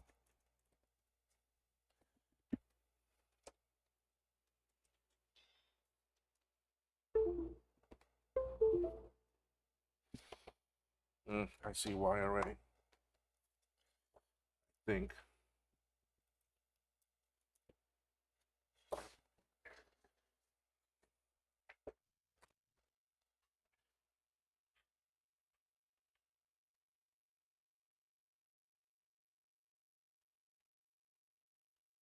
And pin did not go in the socket.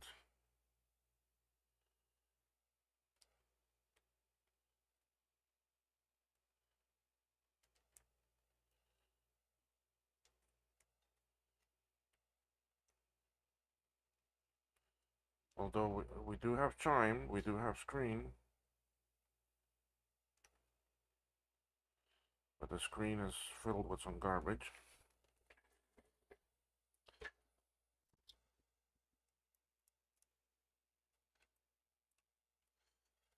Test the other chip. That might be my problem too with the screen with garbage, is that some of those chips might have been.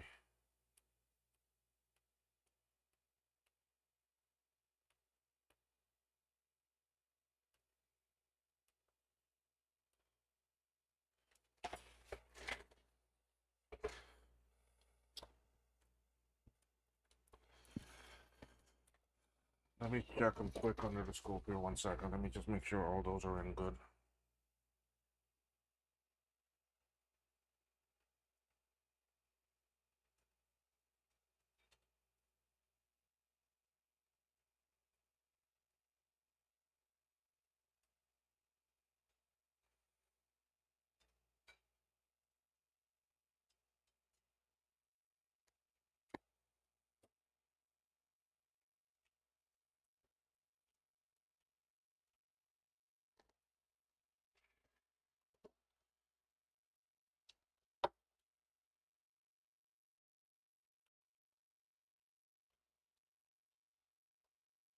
Volume so very low. Still got garbage on my screen. Okay.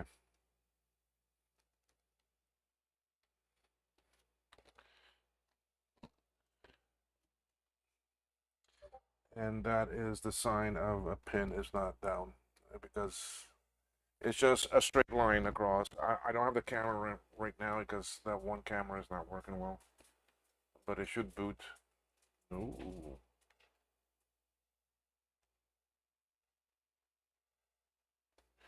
See, I'm not booting either.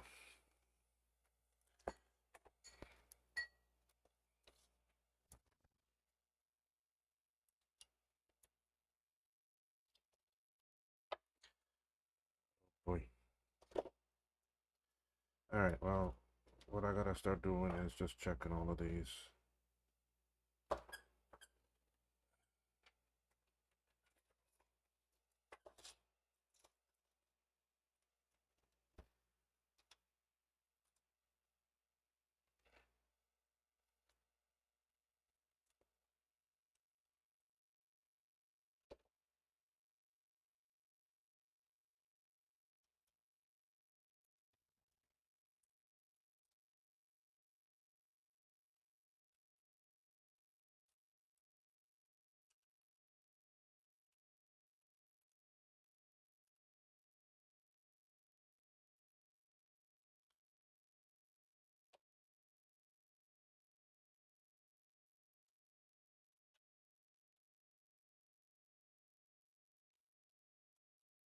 These were already in some nice sockets. If anything, it's gonna be the RAM.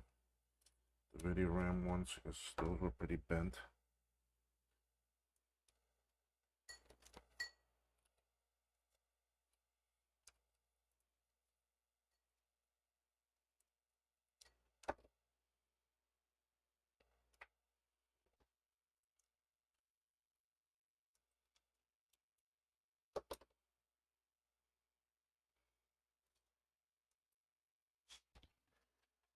Fortunately, the video RAM I don't have a chip straightener for.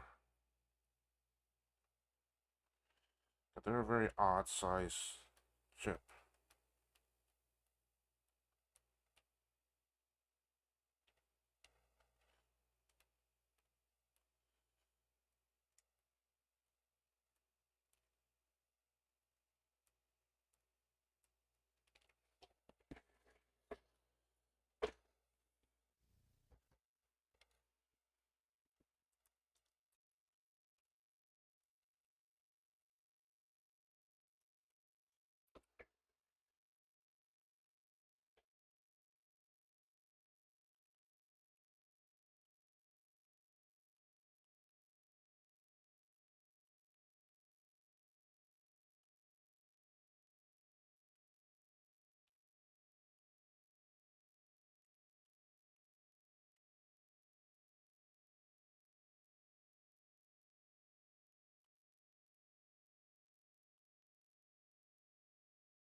Right, check the ROM.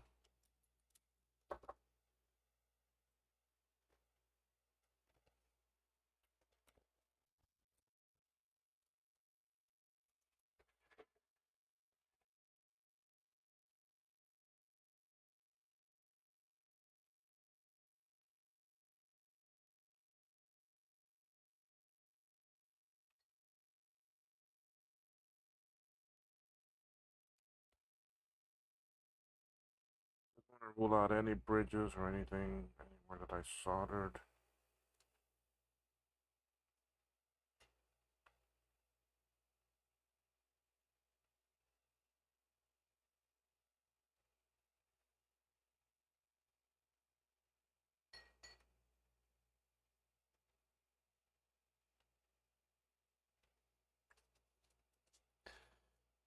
The ROM.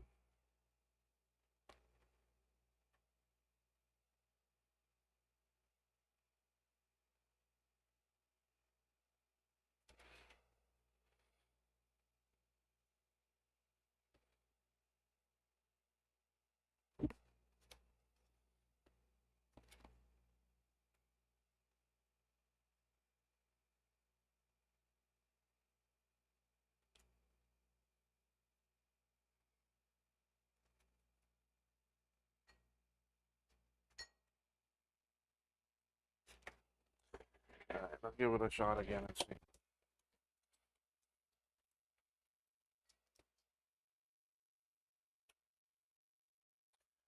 Oh boy. Aye. Mouthful.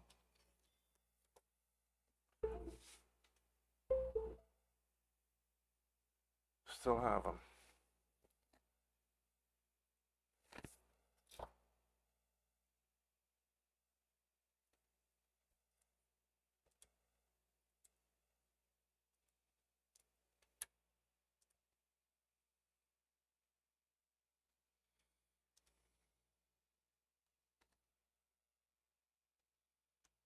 It doesn't want to boot.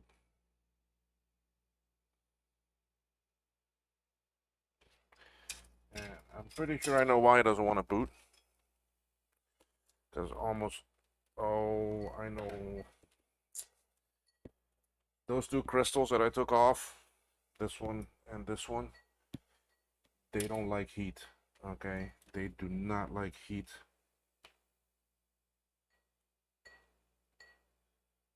See, and that's not cycling. Nope, they're not cycling. So once I replace those two, time is it? Do I have now? I'm gonna. I know what it is, so we will deal. Well, let's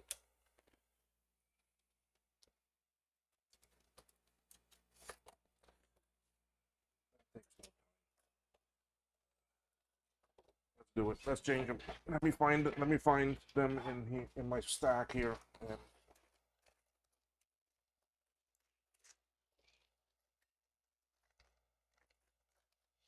all right, this is the. No, that's not.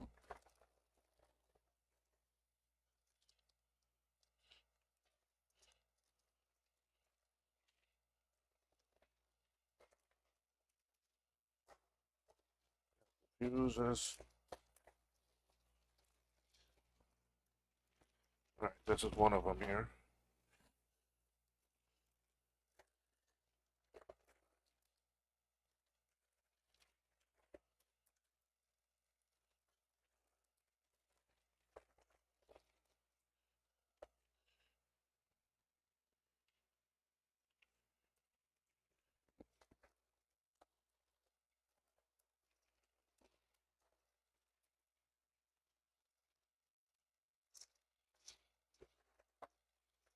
Okay.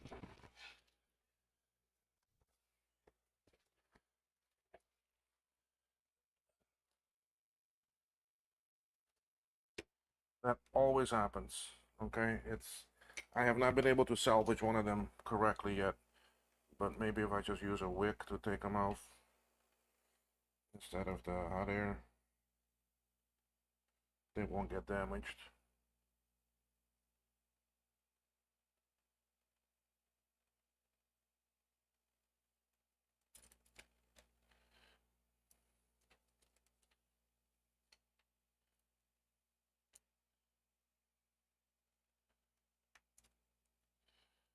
Okay.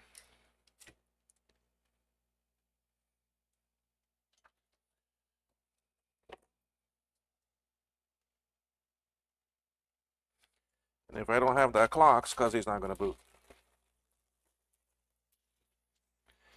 And my low audio is probably because of this one other one being out.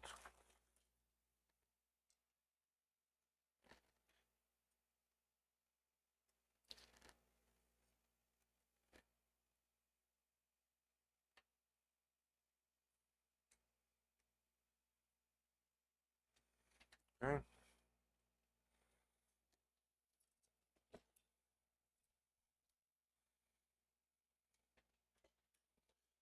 That's one.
Let's go try it. Let's see what we get.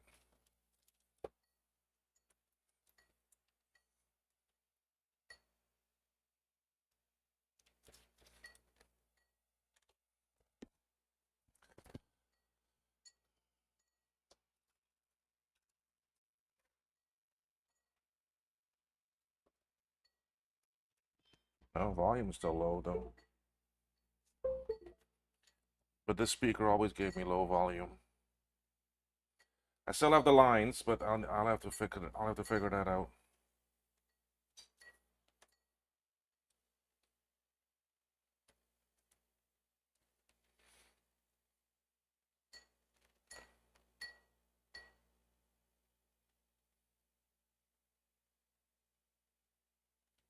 Mm,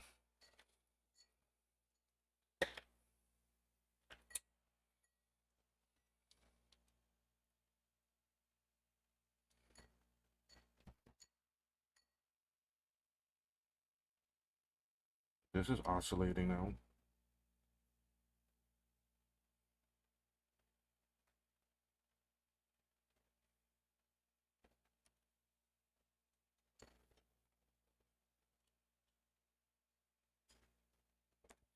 Crystal's oscillating. All right, well, see, this is what I hate about transferring a board that was good. Oh boy. All right, well.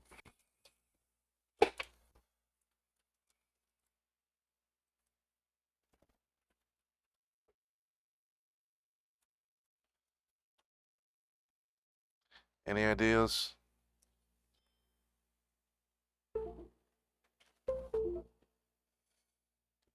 Capture correct order.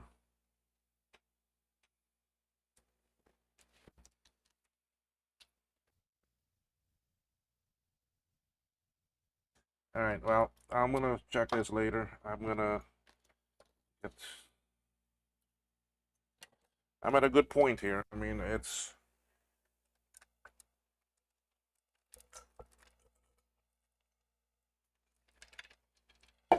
is it is minor. It's not that bad. Um, the low audio could very well be this other speaker. The problem is that the jack is messed up.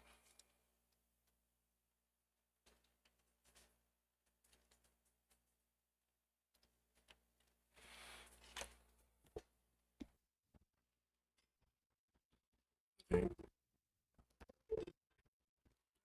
A bit low on that one too. Anyway, we'll figure it out and see what it is, and we'll go from there. But it will be later. Right now, I am gonna call it quits because I've been on for 4 hours. But look how much we did in less than 4 hours because I didn't start on this right away. Let me play this.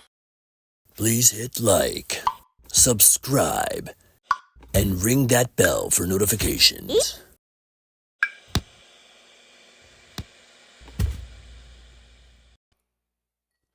So thank you, Mark, for making that. That's welcome to Markintosh. That's the same person. At least the board. I mean, the RAM's coming up. It is coming up, but it's just giving me the lines, and that is typical video issue. So we'll figure that out, and then go on from there. But thank you for watching, folks. I'm gonna end here and go visit Mom for a bit and come back. Come back and make dinner and eat, and then maybe later I may work a bit on this. So for those of you that were here watching, thank you so much. For those of you that are going to be future watchers, thank you again. Hit that like button for me, and tell others about the channel. I've been doing this for a while, but I'm a little bit over actually 2 years now. I've been at this, so and yeah, y'all see what I do. It is this work, and I really enjoy it. So anyway, folks, if y'all need to reach me, you can find me on YouTube. You can leave comments on any of these messages on my website, macvintage.com. It is a coffee site, so you can also do donations there if you want. You see this little thing right down here. That'll help me with some of the cost of things.